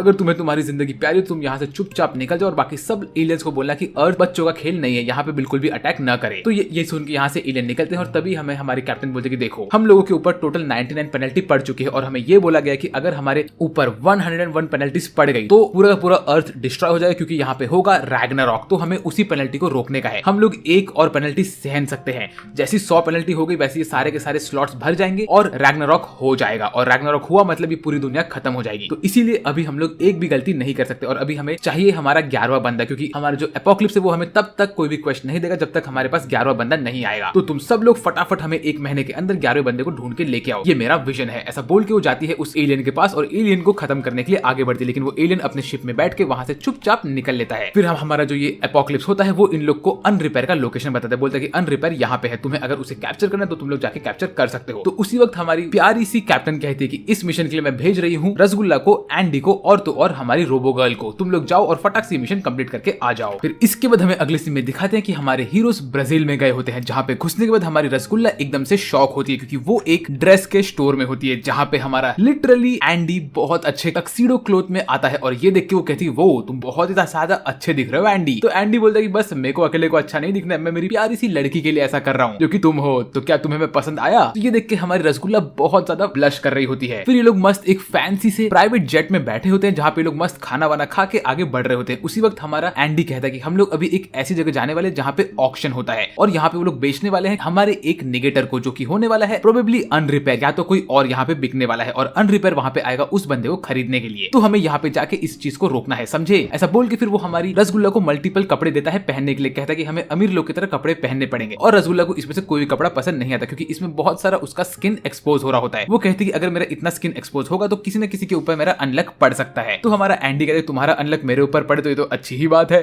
तभी रसगुल्ला कहती है कि लेकिन तुम्हारे ऊपर पड़ना अच्छा है, किसी और के ऊपर पड़ना तो अच्छा नहीं है। तो ये सुन के एंडी बोलता है मुझे फर्क नहीं पड़ता, तुम इसमें से कोई भी कपड़ा उठाओ और पहन लो। तो हमारी रसगुल्ला कपड़ा लेती है और पहनने के लिए अंदर जाती है। तभी वो याद करती है कि कैसे उसको हमारी कैप्टन ने कहा था कि वो कितनी इंपॉर्टेंट है इस मिशन के लिए, और तो और उनके साथ उसने भेजा है हमारी इस रोबो गर्ल को। कैप्टन उससे कहती है कि तुम ही अकेली ऐसी लड़की हो जिसने विक्टोर को हराया था और रोका था, तुम एक हमारे लिए इंपॉर्टेंट एसेट बन चुके हो, तो तुम अपने एबिलिटी के ऊपर ध्यान दो। फिर हमारी रसगुल्ला मस्त नए कपड़े पहन के बाहर आती है और बहुत ब्यूटीफुल दिखती होती है। फिर हमारा जो एंडी होता है वो उसके ऊपर मल्टीपल चीजें बोलता है और बोलता है कि देखो तुम कितनी प्यारी दिख रही हो, अब चलो मेरे साथ। फिर ये लोग जाते हैं इस होटल के रिसेप्शन पे जहाँ पे लोग साइन वाइन करके आराम से बैठे होते हैं और यहाँ पे रास्ते में घूम घूम के लोग आसपास का एरिया देख रहे होते ब्राजील का। और तभी एंडी कहता है कि तुमने विक्टोर के टाइम पे तो मुझे एक अच्छा खासा किस दे दिया था, लेकिन अब मुझे कुछ और चाहिए। ऐसा बोल के वो हमारे रसगुल्ला के पीछे भागना स्टार्ट करता है और रसगुल्ला अपनी जान बचा के यहाँ से भाग रही होती है। वेल फिर उसी वक्त हमारा एंडी बोलता है कि तुम्हारा अनलक मेरे ऊपर इस वक्त काम नहीं करेगा क्योंकि मैंने मेरा आर्मर पहन के रखा होता है और आर्मर से इसका मतलब होता है इसके कपड़े। तभी हमारी रसगुल्ला बोलती है कि ओए कपड़े फटाक से खुल जा, क्योंकि ये कपड़ा खुद एक उमा होता है। और जैसे कपड़ा खुलता है वैसे रसगुल्ला इसको टच करती है और एक ट्रक आके हमारे एंडी को धक्का मार के नीचे फेंक देता है। उसके बाद शार्क एंडी को मल्टीपल टाइम्स खाती है। तो एंडी बोलता है कि इसी चीज का तो मैं कब से इंतजार कर रहा था। फिर इसके बाद हमारी रसगुल्ला बैठी होती है एंडी के पास, उसे थोड़ी बहुत बातें करती है कि उतने में यहाँ पे वापस से वो एंडी को टच करती है और तभी एंडी के ऊपर गिरती है हमारी ये रोबो गर्ल। रोबो गर्ल यहाँ पे गिर के बोलती है मैं गलत जगह गिर गई, मुझे कहीं और जाना था। वेल इसके ये लोग बातें करते हैं और पूछते हैं कि अब हम लोग यहाँ पे क्या करने वाले हैं। तभी हमारी रोबो गर्ल एक बो टाई देती है हमारी रसगुल्ला को और कहती है कि बो टाई मैंने तुम्हारे लिए बनाया ताकि तुम इस मिशन पे इसे यूज कर सको। बाय द वे तुम दोनों इस मिशन पे हस्बैंड और वाइफ बन के जाने वाले हो। फिर हमें अगली सीन में दिखाते हैं कि हमारा एंडी और रसगुल्ला दोनों यहाँ पे हस्बैंड वाइफ बन के इस बड़े वाले मैंशन के अंदर एंट्री लेने के लिए आगे बढ़ रहे होते हैं, जो कि एक मैंशन नहीं एक शिप होता है। ये लोग इस शिप के अंदर एंट्री लेते हैं। यहाँ पे इन लोग का सिक्योरिटी चेक इन होता है और ये लोग अंदर घुस के यहाँ पे देख रहे होते हैं क्या क्या बातें हो रही होती है। तभी इनको मालूम पड़ता है यहाँ के लोग बात कर रहे होते हैं, उन लोगों ने एक एक उमा को पका के खाया है, लोगों को खा रहे हो। ये सब सुन के हमारी रसगुल्ला को बिल्कुल अच्छा नहीं लगता, लेकिन एंडी उसको रोकता है और कहता है कि तुम टेंशन मत लो। मीनवेल हमें ये मालूम पड़ता है कि आजकल इन लोग को नेगेटर्स को पकड़ना बहुत आसान हो गया, क्योंकि उसका रीजन ये है कि सारे के सारे लैंग्वेज एक साथ मिल चुके हैं और अब सिर्फ इंग्लिश लैंग्वेज यहाँ पे घूम रहे, तो इन लोग को एक दूसरे को इन्फॉर्मेशन स्प्रेड करने में बहुत आसानी पड़ रही है। इसी वजह से यहाँ पे नेगेटर्स पकड़े जा रहे हैं। फिर हमारा रसगुल्ला और एंडी दोनों ही शिप में बैठ के खाना खा के बातें कर रहे होते हैं उनके मिशन के बारे में। और तभी एंडी बोलता है कि देखो तुमसे मिलने के बाद मुझे ये चीज तो समझ है, जो भी हम लोग के जैसे नेगेटर होते हैं उनके पास 4-5 रास्ते ही होते हैं। पहला रास्ता ये होता है कि वो लोग उनकी लाइफ को एक्सेप्ट कर ले और उनके एबिलिटी को यूज करके अच्छा काम करे, या तो वो गलत काम करे, या तो तीसरा वो खुद को खत्म कर दे, और चौथा वो और मैं हम लोग एक साथ मिलके इस वर्ल्ड के गॉड को खत्म करेंगे जिसने हम लोग को एक खराब सी जिंदगी दे के रखी है, और ये सब चीज हम निकाल देंगे। मीनवेल हमें दिखाते हैं कि शिप के ऊपर एक बंदा आता है जो कि कोई और नहीं हमारा अनरिपेयर वाला बंदा होता है। ये अपनी लड़की के साथ यहाँ पे आके बोलता है मैं यहाँ पे मेरे किसी काम से आया था, क्या तुम मुझे अंदर जाने दोगे? तो ये टकला आदमी उसको अंदर एंट्री नहीं लेने देता है और उसके सर पे बंदूक रखता है। तभी हमारा अनरिपेयर बोलता है टू लेट, ऐसा बोल के वो अपना एबिलिटी यूज करता है और फटाक से इन दोनों टकलू और तो दूसरे बंदे गला काट के उनकी बॉडी को डिस्ट्रॉय करता है। वो लिटरली यहाँ पे हिल भी नहीं पाते हैं। फिर उसके बाद यहाँ पे एक वेल के थूक में से 2 लोग बाहर निकलते हैं और ये लोग होते हैं इनके टीममेट्स। इसमें से होता है एक मिस्टर एक्सट्रीम मैन और एक हुडी वाला बंदा। ये लोग यहाँ पे आए होते हैं इनके मिशन को कैरी आउट करने के लिए और नए वाले नेगेटर को पकड़ने के लिए। यहाँ पे हमारा अनरिपेयर इन लोग को बोलता है तुम लोग तुम्हारे मिशन को कैरी आउट करो, ठीक है, ऐसा बोल के वो यहाँ से निकलता है। और ये सारी की सारी चीज हमारी रोबो गर्ल छुप छुप के सुन रही होती है और फिर वो ये सारा का सारा इन्फॉर्मेशन हमारे हीरोज को देती है और कहती है कि सुनो एंडी, इन लोग के पास अल्टीमेट एबिलिटी है जिसकी वजह से वो एनिमी का गला काट के उसके मूवमेंट को रोक पाया था, और तो और अनसीन अब कहाँ पे है वो हमें नहीं पता। ये सब सुन के एंडी बोलता है कि ठीक है मैं समझ गया कि मेरा अगला मिशन क्या होने वाला है, मुझे अनरिपेयर को पकड़ के रोकना पड़ेगा। मीनवाइल यहाँ पे शिनचैन हमारी कैप्टन से रो के कह रहा होता है प्लीज उसे भी इस मिशन पे जाने दो। तो कैप्टन कहते कि नहीं, तुम इस मिशन पे नहीं जा सकते, ये मिशन सिर्फ इन लोग का है। फिर ये सब देखने के बाद हमारे हीरोज यहाँ से निकलते हैं एनिमी के ऊपर हमला करने के लिए। हमारी रसगुल्ला बैठती है हमारे एंडी के ऊपर और कहती कि हमें जाके इन लोग को बचाना है, और तभी ये लोग आगे बढ़ते हैं। मीनवाइल हमें अगली सीन में दिखाते कि हमारे हीरोज यहाँ पे हॉल के अंदर पहुंच चुके होते हैं और एंडी अपने हाथ को काट के अपना अटैक करना स्टार्ट करता है इन सब गुंडों के ऊपर और उन लोग को रोकता है। फिर वो हमारी प्यारी सी रसगुल्ला को लेके आगे बढ़ रहा होता है। तभी वो बोलते हैं ओए रोबोट गर्ल,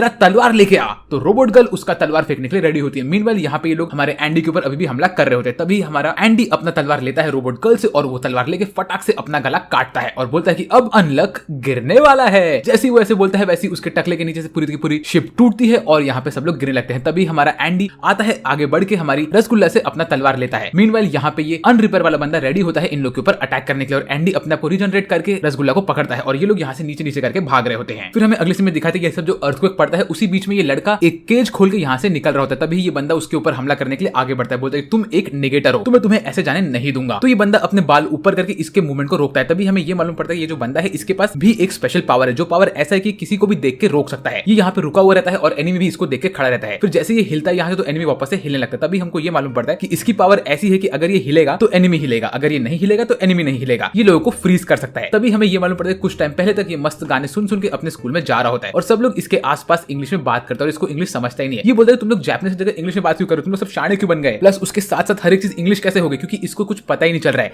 रीजन ये है कि क्योंकि एक नेगेटर है और नेगेटर के ऊपर इस वर्ल्ड के अपोकलिप्स की कोई भी ताकत काम नहीं करती, तो इसीलिए इसको जापानीज ही समझता है और इसको इंग्लिश नहीं समझता है। और ये सब चीजें सुन के इसके पीछे दो गुंडे आते हैं, वो लोग इसको टेस्ट करते हैं और टेस्ट करके यहाँ से लेके निकल लेते हैं। और ये बंदे के हाथ में अभी भी एक डाइस का रिबन बंद होता है। यहाँ पे देखता है, बोलता है कि मैं ये कहाँ फंस गया, मेरे आसपास कितने अजीब अजीब से प्राणी है और मेरे पैर भी कांप रहे हैं, मैं यहाँ से कैसे बच के जाऊं। जैसे ही थोड़ा सा हिलता है वैसे ही एनिमी हिल के इसके पास आता है और बोलते हैं तुम तो डर चुके हो बेटा, मैं तुम्हारे पैर को तोड़ के तुम्हें यहाँ पे रोक दूंगा क्योंकि तुम बहुत इंपॉर्टेंट हो हमारे लिए। उतने में इसके ऊपर हमला होता है और इसके पीछे से आता है एनिमी गैंग के बंदे लोग के लोग और वो लोग कहते हैं कि तो तुम वो बंदे हो जिसके पास ये नई ताकत है, तो क्या तुम मेरे साथ चलोगे, मैं तुम्हें मेरे गैंग में लेने के लिए आया हूँ। और फिर तभी ये हमारा बंदा बोलते तुम किस गैंग की बात कर रहे हो। इतने में ये लोग फिगर आउट करते कि जो हमारा ये छोटा बच्चा है पासे वाला बंदा, इस बंदे को जापानीज आता है और इसको इंग्लिश नहीं आता। तो ये सब सुन के ये हमारा मस्त मुंह कटा हुआ बंदा बोलता है कि अब मैं इसके ऊपर मेरे गोली से हमला करूंगा और देखता हूँ कि अपनी एबिलिटी यूज करके हमको रोकता है कि नहीं। तो ये सब देख के ये बंदा रेडी होता है इसके ऊपर हमला करने के लिए, काउंट करता है 3 तक, बोलता है 1 2 3 ऐसा बोल के वो इसके ऊपर अटैक करने वाला था कि उसी वक्त हमारे छोटे बच्चे को, जो कि हमारा पासे वाला बंदा था, उसको उसका पास्ट याद आता है जिसमें वो उसके मॉम और डैड के बारे में सोच होता है। येलो बॉय उसके ऊपर हमला करना स्टार्ट करता है, धड़ाधड़ गोलियां खाली कर रहा होता है। ये सब देख के हमारा अनरिपेयर कहता है हाँ किसी काम का नहीं था ये अपनी एबिलिटी यूज ही नहीं कर पाया, कितना डरपोक था ये, अच्छा इसे हमने नहीं लिया अपनी टीम में। पर उसी वक्त हमें मालूम पड़ता है कि एंडी यहाँ पे आया होता है और उसने सारा का सारा बुलेट एब्जॉर्ब कर लिया होता है, जिस वजह से ये हमारा बच्चा बच चुका है। और उसी वक्त उसके गोद में गिरती है हमारी प्यारी सी रसगुल्ला। फिर रसगुल्ला भाग के जाती है हमारे इस छोटे बच्चे के पास और उसके ऊपर एक रिबन रख के उसको कहते हैं कि तुम अब टेंशन मत लो, हमें भी जापानीज आता है। ये असल में एक रिबन नहीं टाई होता है जिसकी मदद से अभी हर एक लैंग्वेज सीख सकता है और समझ सकता है। मीनवाइल यहाँ पे अपना एंडी खुद को हील करता है और बोलता है लगता है कि अभी हमें फाइट करना है। और ये सब देख के एनिमी टीम के लोग बोलते हैं कि अबे यार इन लोग को तो हम लोग आराम से हरा सकते हैं। वेल उसी वक्त जैसे एंडी अपना स्वॉर्ड निकाल के इसके ऊपर हमला करने वाला होता है, अनरिपेयर एंडी का गला काट देता है और कहता है कि अब तुम्हारा ये गले का अटैक कभी रिपेयर नहीं होने वाला। तो एंडी बोलता है कि इससे मुझे कोई फर्क नहीं पड़ता। तभी हमें ये मालूम पड़ता है कि अनरिपेयर के पास जो ताकत है उसका नाम है अनरिपेयर। और ये ताकत उसका ऐसा ताकत है कि वो किसी भी एनिमी को अगर अपने ब्लेड से काट देगा तो वो एनिमी का खून कभी निकलना बंद होएगा ही नहीं, और तो और वो कभी हील नहीं होगा। और इसको हील करने का एक ही तरीका है कि हमें अनरिपेयर को मारना पड़ेगा। मीनवाइल यहाँ पे हमारा एंडी उसी कटे हुए घाव के ऊपर अपने तलवार से काट के बोलता है कि मैं खुद को रीजनरेट कर लूंगा। लेकिन तभी ये बंदा बोलता है तुम खुद को रीजनरेट भी नहीं कर पाओगे। क्यों? क्योंकि मेरी ये बंदी तुम्हें रोक के रख रही है। उतने में हमारी जो रसगुल्ला होती है वो एंडी का स्वॉर्ड पकड़ती है और स्वॉर्ड पकड़ के भाग के जाती है एंडी के ऊपर और उसका गला काट के उसको रिपेयर करती है।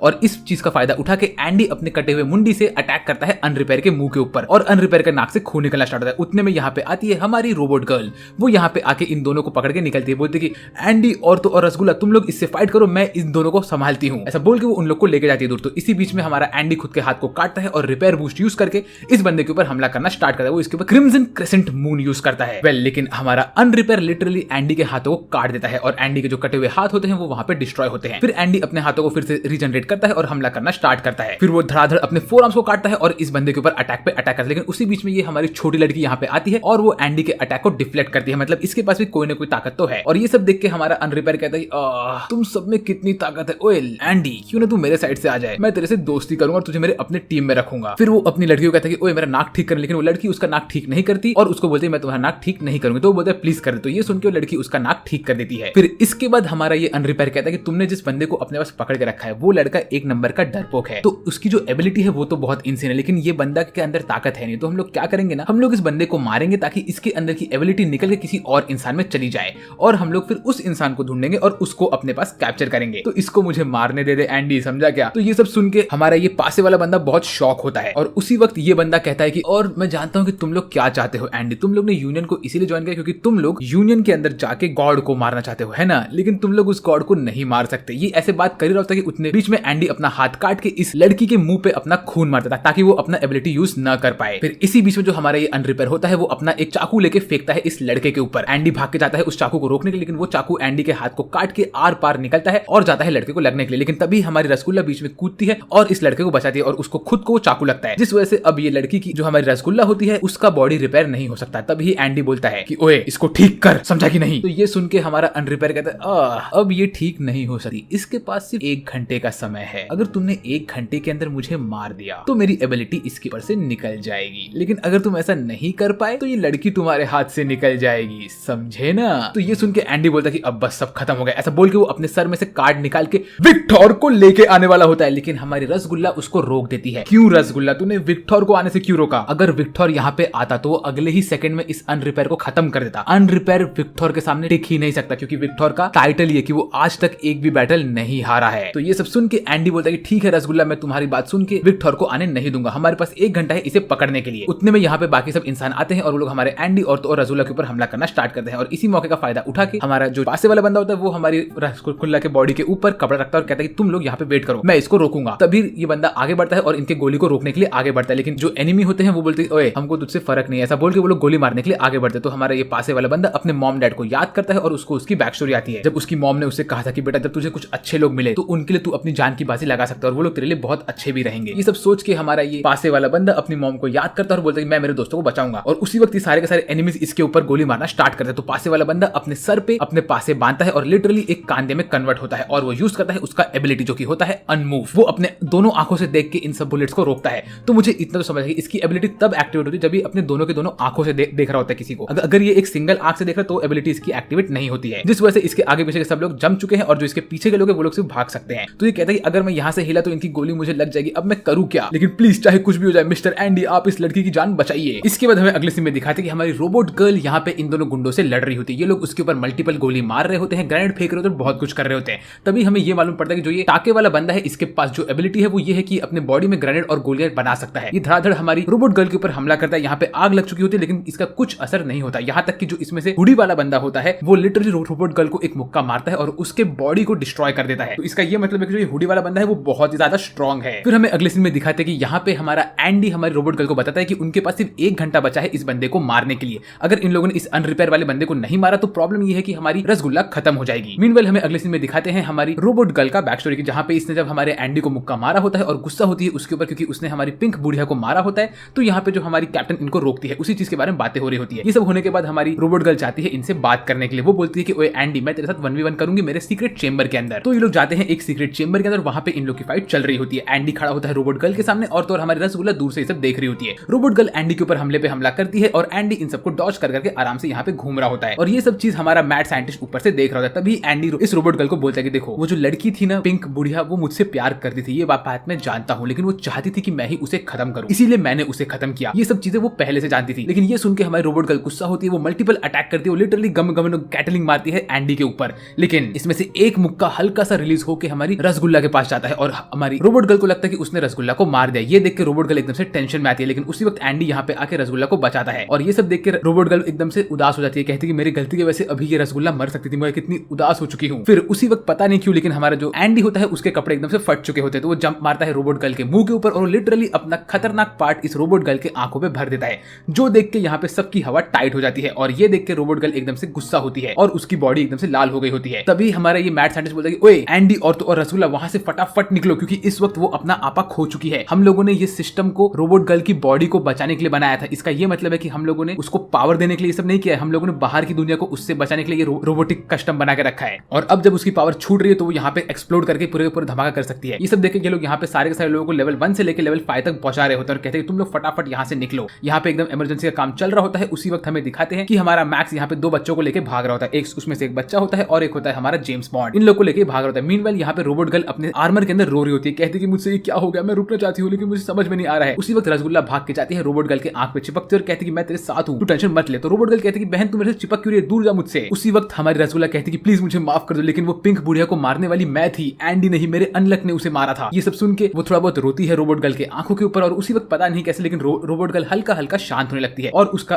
पावर उसके कंट्रोल में आता है। फिर इसके साथ हमें अगले सीन में दिखाते हैं कि रोबोट गर्ल अपने रूम में बैठी होती है और वो अकेले ही अपने डॉल से खेल रही होती है। तभी हमारी रसूला जाती है उसके रूम में उससे मिलने के लिए। तो ये सब देख के रोबोट गर्ल कहती है कि देखो ये डॉल मेरी फेवरेट है, ऐसा वैसे लोग बातें करते हैं। और यहाँ पे हमारी रसगुल्ला कहती है कि मैं जानती हूँ कि तुम्हारी जो एबिलिटी है वो तुम्हारे बॉडी को किसी और के कॉन्टैक्ट में आने नहीं देती है, सेम मेरे तरीके की एबिलिटी है। तो क्यों ना इस वक्त तुम तुम्हारा रोबोटिक हाथ मेरे ग्लव वाले हाथ से मिलाओ, और इन फ्यूचर जब हम लोग इस स्टोरी के गॉड को मार देंगे और इस सारी की सारी ताकत को डिस्ट्रॉय कर देंगे, तब हम लोग रियल में अपने हाथ मिलाएंगे। तो ये देख के रोबोट गर्ल हाँ बोलती है और वो अपना रोबोटिक हाथ हमारे रसगुल्ला के हाथ से मिलाती है और यहाँ पे इनकी दोस्ती होती है। मीनवाइल बाहर हमारा जेम्स बॉन्ड एंडी को थैंक यू बोलता है और एंडी कहता है अरे मैंने तो कुछ किया ही नहीं। फिर यहाँ पे हमारा एंडी इस कांदे वाले बंदे को पकड़ता है और उसको पकड़ के सुपर स्पीड से ऊपर निकालता है, क्योंकि अगर कांदे वाले बंदे ने अपनी एबिलिटी ऑफ की तो गोली इनको मार सकती है। मीनवाइल यहाँ पे हमारी रोबोट गर्ल इन लोग की गोली खा रही होती है। तभी वो कहती है कि एंडी और तो और रसगुल्ला तुम लोग यहाँ से निकलो, इस सबको मैं संभालूंगी। ऐसा बोल के वो अपने आप को अनलीश करती है और अपना अल्टीमेट पावर अनलॉक करना स्टार्ट करती है। वो अपने कोर को खोलती है। ये देख के एनिमी बोलता है कि ये तो गधी है, इसने अपने कोर को यहीं पे खोल दिया। मीनवाइल यहाँ पे अनरिपेयर औरतो और उसकी लड़की भाग रहे होते हैं। ये लोग भागते हुए बातें कर रहे होते हैं। तभी हमारी ये लड़की कहती है कि मुझे थोड़ा सा अजीब लग रहा है। मीनवाइल यहाँ पे हमारी रोबोट गर्ल ने अपने पूरे कोर को खोल के पावर को एक्टिवेट कर दिया होता। तो टाके वाला बंदा उसके कोर पे हमला कर रहा होता है, लेकिन ये सारी की सारी बुलेट्स उसकी टूट रही होती है। तो वो कहता है कि मैं इसको गैस से मारूंगा। ऐसा बोल के वो गैस फेंकता है हमारी रोबोट गर्ल के ऊपर और यहाँ पे गैस भरता है। मीनवाइल हमें रोबोट गर्ल का बैक स्टोरी दिखाता है कि कैसे वो बचपन में रशिया में पैदा हुई थी और वो एक छोटी सी बच्ची थी। उसका 5वां बर्थडे हुआ था कि तभी उसके अंदर ये एबिलिटी आ गई। वो अपना बर्थडे केक खा रही थी और उसने लिटरली फूंक मारा। जैसे उसने फूंक मारा वैसे उसकी एबिलिटी क्रिएट हुई और उसके मॉम डैड और आसपास की पूरी एरिया डिस्ट्रॉय हो गई। तभी हमें ये मालूम पड़ा कि इसकी जो ये एबिलिटी है वो असल में काम करती है एक फोर्स फील्ड की तरह। फिर ऐसे ही वो यहाँ से भाग के गई छुपने के लिए अलग से, लेकिन जहाँ पे वो छुपी हुई थी वहां पे उसके ऊपर गुंडे लोगों ने आके उसे पकड़ लिया और उसको एज अ नेगेटर कैप्चर कर लिया। फिर वो लोग उसको लेके गए बेचने के लिए इस ऑक्शन हॉल में, जहाँ पे उसको एक ट्यूब से खाना दे रहे थे क्योंकि कोई भी उसको टच नहीं कर सकता है। वो यहाँ पे खाना खा रही थी और यहाँ पे ये अननोन आदमी उसका बिडिंग कर रहा था, कह रहा था कि तुम लोग इस नए बच्चे को ले सकते हो जिसके पास एक इनसेन पावर है, तुम लोग इसे अपने टीम में यूज कर सकते हो। तभी यहाँ पे एंट्री लेते हैं हमारे mister James bond. James bond असल में देख नहीं सकते, वो यहाँ पे आते हैं, सब लोग को मारते हैं और छोटी बच्ची के पास जाके उससे कहते हैं अरे क्या तुम ठीक हो। छोटी बच्ची कहती है कि प्लीज मुझे खत्म कर दो, मेरी एबिलिटी बहुत खराब है, मेरे को कोई टच नहीं कर सकता, मैं कुछ कर भी नहीं सकती, प्लीज मेरे मुंह में अब गन डाल के मुझे मार दीजिए, क्योंकि जब मैं मेरा मुंह खोलती हूँ तो मेरा फोर्स फील्ड भी खुल जाता है उतने एरिया के लिए। तो ये सब सुन के हमारा जेम्स बॉन्ड एकदम से टेंशन में आता है और ये लड़की कहती है कि मैं मेरी कोई गुड़िया को टच नहीं कर सकती, प्लीज मुझे खत्म कर दीजिए, मैं बस मेरे मॉम डैड के पास जाना चाहती हूँ। तभी हमारा जेम्स बॉन्ड कहता है कि ठीक है तुम्हारा मुंह खोलो, मैं तुम्हें खत्म करता हूँ। जैसे वो मुंह खोलती है वैसे ही हमारा जेम्स बॉन्ड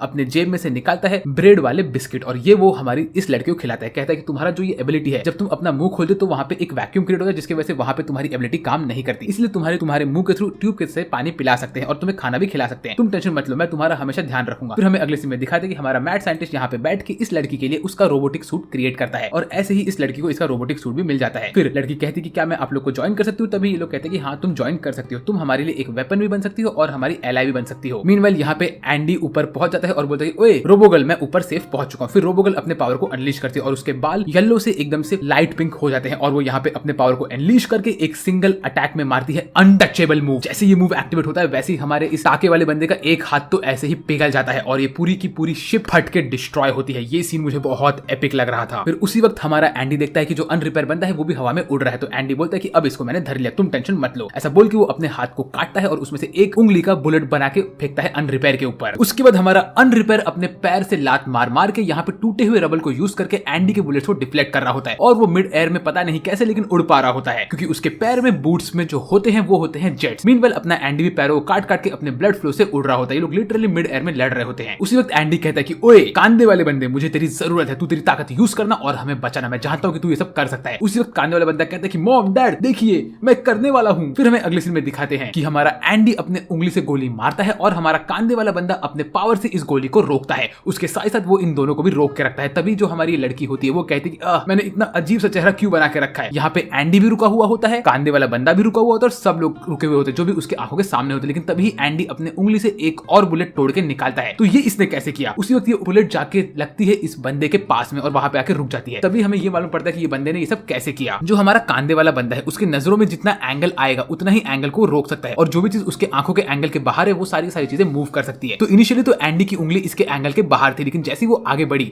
और अनरिपेयर के पास आ रही थी उसी वक्त ये वाली उंगली भी एंगल में आ गई, जिस वजह से इस बंदे ने इसकी उंगली को भी रोक दिया। तो अभी तो ये लोग बीच में अटके हुए लोग कुछ भी नहीं कर सकते। बट उसी वक्त एंडी बोलता है कि ओए कांदे वाले तेरी आंखें बंद कर। जैसे कांदे वाला आंखें बंद करता है वैसे ये गोली घूम के जाती है और इस लड़की के कंधे पे लगती है। उसी वक्त हमारा जो ये अनरिपेयर होता है वो एक आर्टिफैक्ट यूज करता है अपने पैरों में से और आर्टिफैक्ट के बुलेट छोड़ता है जो कि बहुत खतरनाक होते हैं। ये सब देख के लोग टेंशन में आते हैं। तभी हमारा कांदा अपनी आंखें खोल के इनको रोकता है और कहता है कि अब मैं क्या करूं, यहाँ पे हर एक चीज फ्रीज हो चुकी है लेकिन हम कुछ कर नहीं सकते। लेकिन उसी वक्त एंडी की आधी बॉडी कट के नीचे गिर जाती है क्योंकि ये अच्छे से बचा नहीं पाता है यहाँ पे इन सबको। मीनवाइल जैसे ही कांदा अपनी आंखें ऊपर करता है तो वो देखता है कि उसके सर के ऊपर हजारों स्पीड वाले बुलेट्स होते हैं जिनको इसने अनरिपेयर ने फेंका होता है। वो कहता है सर अब मैं क्या करूं, मैंने अगर मेरा मुंडा हिलाया तो मैं खत्म हो जाऊंगा। तो एंडी कहता है तुम टेंशन मत लो, मैंने इन सब चीजों को फिगर आउट कर लिया है, बस तुम चिल मारो। वो कहता है कि अभी जो हमें बचाएगी वो है हमारी दोस्त जो कि नीचे बैठी है। और तभी रोबोगर्ल नीचे से भाग भाग के आती है। इसके बाल तो देखो इतने बड़े हैं क्योंकि आज तक किसी ने भी इसके बाल नहीं काटे जब से ये उस फील्ड में अटक चुकी थी। ये अपनी पावर यूज करती है, अपने आसपास फोर्स फील्ड बनाती है और उस फोर्स फील्ड को और इंक्रीज करके इन लोग को आगे भेजते हैं। ये लोग आगे बढ़ के इसको काट के आगे पहुंचते हैं। लेकिन उसी वक्त खून का हल्का सा टुकड़ा उड़ के आता है हमारे इस आंखों वाले बंदे के ऊपर। ये खून कैसे आया, इसको किया था उस लड़की ने, और इस मौके का फायदा उठा के हमारा अनरिपेयर अपना अटैक रेडी करके मारता है। और उसी वक्त एंडी भी अपने स्वॉर्ड से इसको मार के रोकता है और इसके अटैक को तोड़ता है। यहाँ पे इनकी फाइट मस्त चल रही होती है। तभी एंडी कहता है कि ओए रसगुल्ला मुझे किस कर, रसगुल्ला उसे किस कर। तो ये देख के सब लोग थोड़ा शॉक होते हैं। तो हमारा एंडी कहता है कि ओए सुन, अभी हमारे ऊपर एक मीटियोराइट गिरने वाला है, हमें इस मौके का फायदा उठा के यहाँ से भागना है और तुम इसको बचाना, ठीक है। फिर इसके बाद हमारा अनरिपेयर एक क्रेसेंट क्रॉस मारता है हमारे हीरोज के ऊपर। हमारा एंडी रसगुल्ला और तो और कांदे को नीचे फेंकता है और जैसे ही लोग नीचे गिर रहे होते हैं वैसे ही हमारी रसगुल्ला एंडी के कटे हुए हाथ को पकड़ती है और एंडी अपने हाफ बॉडी को अनरिपेयर के ऊपर चिपकाता है और वो कहता है कि ओए फटाक से इनको फ्रीज कर। और उसी वक्त आसमान से इनके ऊपर गिर रहा होता है एक मीटियोराइट। ये देख के इन लोग की दोनों की हवा टाइट होती है। यहाँ पे नीचे लोग खड़े होते हैं और ये लोग ऊपर से जा रहे होते हैं और तभी ये मीटियोराइट इन लोग के पास से डिफ्लेक्ट होकर निकलता है। ये जो डिफ्लेक्ट वाली एबिलिटी है ये हमारी इस लड़की की है जो कि अनरिपेयर के गोद में है। तभी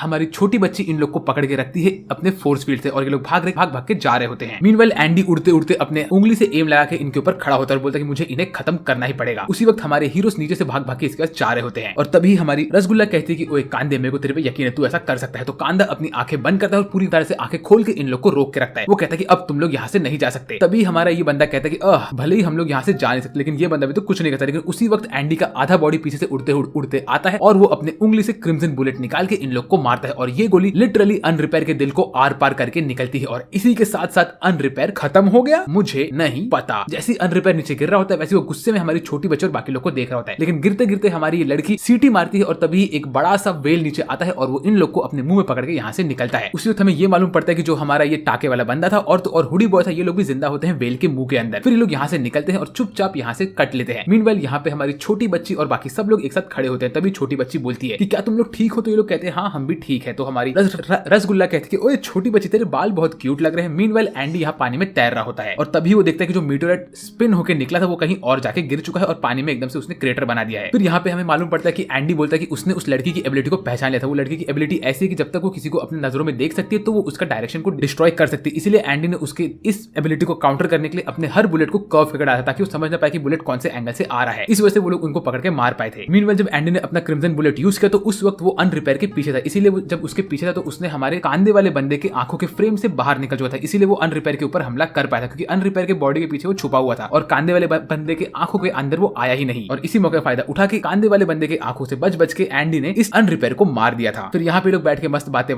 कर रहे होते हैं। ऐसे ये लोग इनके पुराने बातें याद करते हैं और कहते हैं चलो ये मिशन तो ऑलमोस्ट कंप्लीट हो गया है। फिर तभी एंडी कहता है कि ओए कांदे, तेरे बगैर ये नहीं हो सकता था, थैंक यू सो मच, तूने हमारी बहुत हेल्प की है। फिर ये लोग कहते हैं कि क्या ऐसा हो सकता है कि हम लोग कांदे के बारे में हमारे ऑर्गेनाइजेशन को नहीं बताएं? तो फिर हमारी छोटी बच्ची कहती है कि हाँ ऐसा नहीं हो सकता, हमें ऑर्गेनाइजेशन को बताना पड़ेगा। तो हमारी रसूला कहती है प्लीज प्लीज प्लीज क्या हम इसके बारे में भूल सकते हैं? तो छोटी बच्ची कहती है ठीक है, इस एक बार मैं तुम लोग को माफ करती हूँ और ये बात बॉस को नहीं बताऊंगी। तो अभी करना क्या है? फिर इसके बाद ये लोग मस्त हमारे यूनियन के शिप में बैठते हैं और एरोप्लेन में बैठ के लोग यहाँ से जा रहे होते हैं। तभी कांदा अपने पेरेंट्स के बारे में सोचता है कि उसे क्या करना है। फिर हमारी रसूला इसको बताती है कि अगर इसने यूनियन ज्वाइन किया तो इसकी जिंदगी चेंज हो सकती है वगैरह वगैरह और सारी बातें बता रहा होता है। कांदा सोचता है कि मुझे क्या करना चाहिए और ऐसे सोच के वो सो रहा होता है अपने घर में। जब वो पहुंचता है तो हम लोग को उसकी बैक स्टोरी दिखाते हैं जब वो अकेले में बैठ के मस्ती मजे कर रहा होता है अपने स्कूल में, नॉर्मल जिंदगी जी रहा होता है। और तभी हमें दिखाते हैं कि हमारा एंडी और तो और रसगुल्ला गए होते हैं उसके स्कूल के पास उसका वेट करने के लिए। तभी रसगुल्ला कहती है कि हम लोगों ने इसको तो एक नया टाई दे दिया जिसकी वजह से वो सबकी लैंग्वेज समझ सकता है, तो क्या वो आज आएगा हमारे यूनियन को ज्वाइन करने के लिए? अगर वो यहाँ पे आ गया तो वो हमारे यूनियन को ज्वाइन करे, लेकिन अगर वो नहीं आया यहाँ पे स्कूल खत्म होने के बाद तो हमारे यूनियन को ज्वाइन नहीं करे, ये बात तो हम समझ जाएंगे। ऐसे बोल के लोग यहाँ पे उसका वेट कर रहे होते हैं। लेकिन उसी वक्त इनके सामने आता है अनरिपेयर बच्चे वाले फॉर्म में और कहता है कि हाँ मैं जिंदा बच गया, मैं मरा नहीं हूँ। लेकिन एक तरह से देखा जाए तो मैं असल में मर गया था, लेकिन मैं वापस से आ गया हूँ। अब ये सब कैसे हो रहा है, क्या हो रहा है, ये मैं तुम्हें नहीं बताऊंगा। फिर हमें अगले सीन में दिखाते हैं कि जो हमारी कैप्टन होती है वो एक व्हाइट रूम के अंदर एक ब्लैक डोर के पास खड़ी होकर कुछ न कुछ देख रही होती है।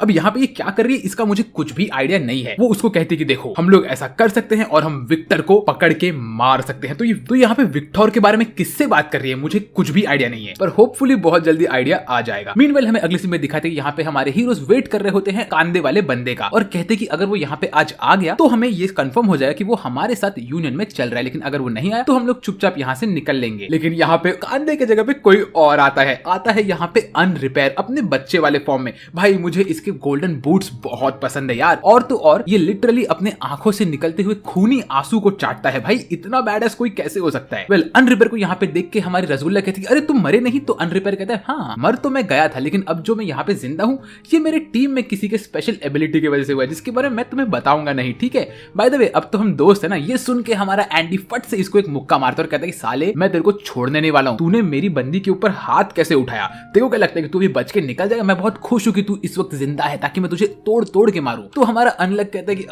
ब्रो मुझे प्लीज माफ कर दो, लेकिन ये सुनता ही नहीं है। और तभी हमारा अनरिपेयर एक बंदूक निकाल के हमारी रसगुल्ला के हाथ में फेंकता है। जैसे रसगुल्ला इस बंदूक को पकड़ती है तो हमारा अनरिपेयर कहता है कि ये जो बंदूक है ना ये एक आर्टिफैक्ट है, लो इसे पकड़ो। जैसे वो इसे पकड़ती है वैसे उसको फ्यूचर के विजन दिखते हैं जहां पे पूरी दुनिया तबाह हो रही होती है और एक ब्लैक कलर का शैडो जैसा फिगर आके आसमान में खड़ा होता है। और ये देख के हमारी रसगुल्ला एकदम से टेंशन में आती है। तो हमारा एंडी पूछता है कि ओए तूने इसको क्या दिया। जब एंडी वो गन को टच करता तो उसको भी सेम विजन्स दिखते हैं। तो हमारा अनरिपेयर कहता है ये सब है विजन फ्यूचर का जो कि असल में होने वाला है, और जो तुमको ब्लैक शैडो वाला फिगर दिखा वो कोई और नहीं, वो तुम्हारे गॉड है जो पूरे अर्थ को डिस्ट्रॉय करेंगे। इसीलिए हम लोग हमारे ऑर्गेनाइजेशन के अंदर इस चीज को अपोज नहीं कर रहे हैं, बस जब तक ये चीज नहीं होती तब तक हम लोग एंजॉय कर रहे हैं और इससे और पावरफुल बनने की कोशिश कर रहे हैं तुम्हारे अलग तरीके से। फिर उसके बाद हमें ये मालूम पड़ता है कि चाइना और तो और इजिप्ट में हमारे हंटर्स लोग लड़ रहे हैं कुछ लोगों से जो कि कोई और नहीं इसी के गैंग के बंदे लोग हैं। ये कहता है कि इनके ग्रुप का नाम अंडर है और 3 महीने के अंदर ये लोग पूरी दुनिया को तबाह करने वाले हैं। ऐसा बोल के ये अपने बूट्स यूज करके मस्त उड़ के आगे निकलता है और बोलता है कि मेरी तुमसे कोई दुश्मनी नहीं है, लेकिन ठीक है मैं यहाँ से निकल रहा हूँ। ऐसा बोल के वो निकल लेता है यहाँ से। और उतने में यहाँ पे आता है मिस्टर कांदा बॉय। कांदा बॉय यहाँ पे कहता है कि मैं तुम लोग को ज्वाइन तो करने वाला, लेकिन जब तुम लोग ने मुझसे कहा कि तुम लोग गॉड को मारोगे तो नहीं नहीं नहीं ये मुझसे नहीं होगा। ऐसा बोल के वो अपनी जान बचा के यहाँ से भाग रहा होता है, लेकिन वो अपनी एबिलिटी यूज करता है रसगुल्ला के ऊपर। बट हमारा एंडी उसके एबिलिटी से बच के निकल लेता है और वो पीछे जाके हमारे इस कांदे वाले बंदे को पकड़ता है और कहता है कि ओए कांदे तूने मिस्टेक कर दिया यार, तू मेरे से भाग रहा है, मैं तेरे पीछे आ ही गया था और अब तेरी एबिलिटी मेरे ऊपर काम नहीं करेगी क्योंकि मैं जानता हूँ कि ये कैसे काम करती है। ये सब देख के कांदा एकदम टेंशन में आता है, कहता है प्लीज मुझे माफ कर दो। लेकिन वो लोग देखते कि रसगुल्ला स्कूल के अंदर घुस के बहुत खुश होती है।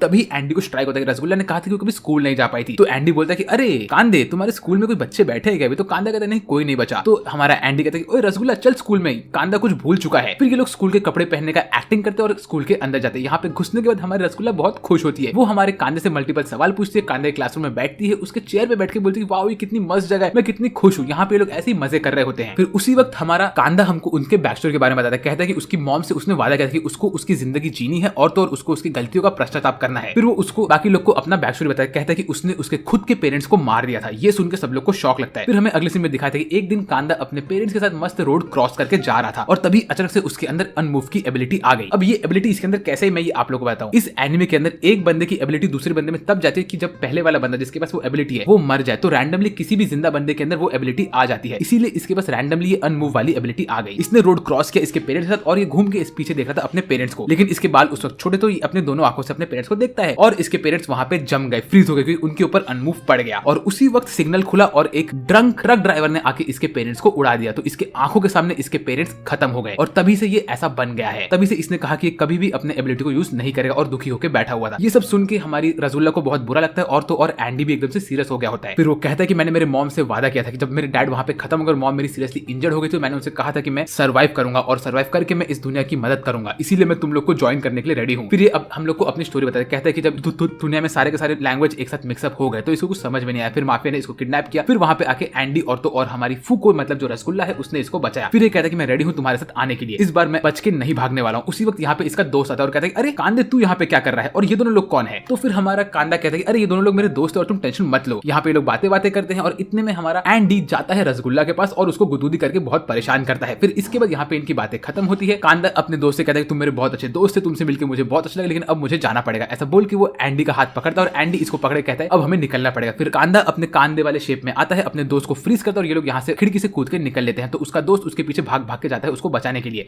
उसको लगता है कि कांदा शायद से फंस चुका है। तभी कांदा इनके कार में बैठ के बोलते क्या तुम प्लीज मेरे दोस्त की याददाश्त गायब कर सकते हो, वो मेरे बारे में भूल जाए। उसका दोस्त भाग भाग के जाता है और फिर हेडक्वार्टर से हमारा मैड साइंटिस्ट जितने भी लोग कांदे के बारे में जानते हैं उन सबके अंदर से कांदे की मेमोरी को इरेज कर देता है। और उसका दोस्त भी यहाँ पे रुक के बोलते अरे मैं भाग क्यों रहा था। ऐसा बोल के वो क्लास के अंदर जाता है और अपना बैग लेके निकल लेता है। यहाँ पे कांदा बहुत रो रहा होता है क्योंकि उसने अपने दोस्तों को खो दिया होता है। और यहाँ पे बाकी लोग उससे कहते हैं कांदे तू टेंशन मत ले, हम लोग तेरे साथ है और हमेशा तेरे साथ ही रहेंगे। मीनवाइल यहाँ पे हमारी जो कैप्टन होती है वो बात कर रही होती है ब्लैक डोर के अंदर किसी बंदे से और कहती है कि तुम टेंशन मत लो, हमें हमारा 11वां बंदा मिल चुका है जो कि कांदा है। इसके बाद ऐसी कुछ टाइम और स्पेंड होता है और आज का डेट होता है 1 दिसंबर और हमारे 11 के 11 लोग बैठे होते हैं उनके राउंड टेबल पे। और यहाँ पे जब सब लोग आ चुके हैं तो इसका यही मतलब है कि यहाँ पे एंट्री होने वाली है एपोकलिप्स की और वो इन लोग को देगा नए क्वेस्ट। अब एपोक्लिप्स यहाँ पे आता है और कहता है कि आज मैं तुम लोग के लिए नए नए क्वेस्ट लाया हूँ जो कि बहुत इंसेन होने वाले हैं। और अब ये क्वेस्ट क्या होने वाले हैं और इसके आगे क्या होगा मुझे नहीं पता, लेकिन मैं डेफिनेटली पता लगा लूंगा। और अगर आप भी पता लगाना चाहते हो तो चैनल को सब्सक्राइब करो, वीडियो को लाइक करो और मुझे कमेंट करके बताओ कि ये वाला वीडियो कैसा लगा, क्योंकि इसका नेक्स्ट पार्ट में बहुत जल्दी लेके आने वाला हूँ। तो आज के मेरे से बस इतना ही। मेरा नाम है साजबट और मैं बात करूँ आपसे अगले वीडियो में। तब तक के लिए बाय बाय।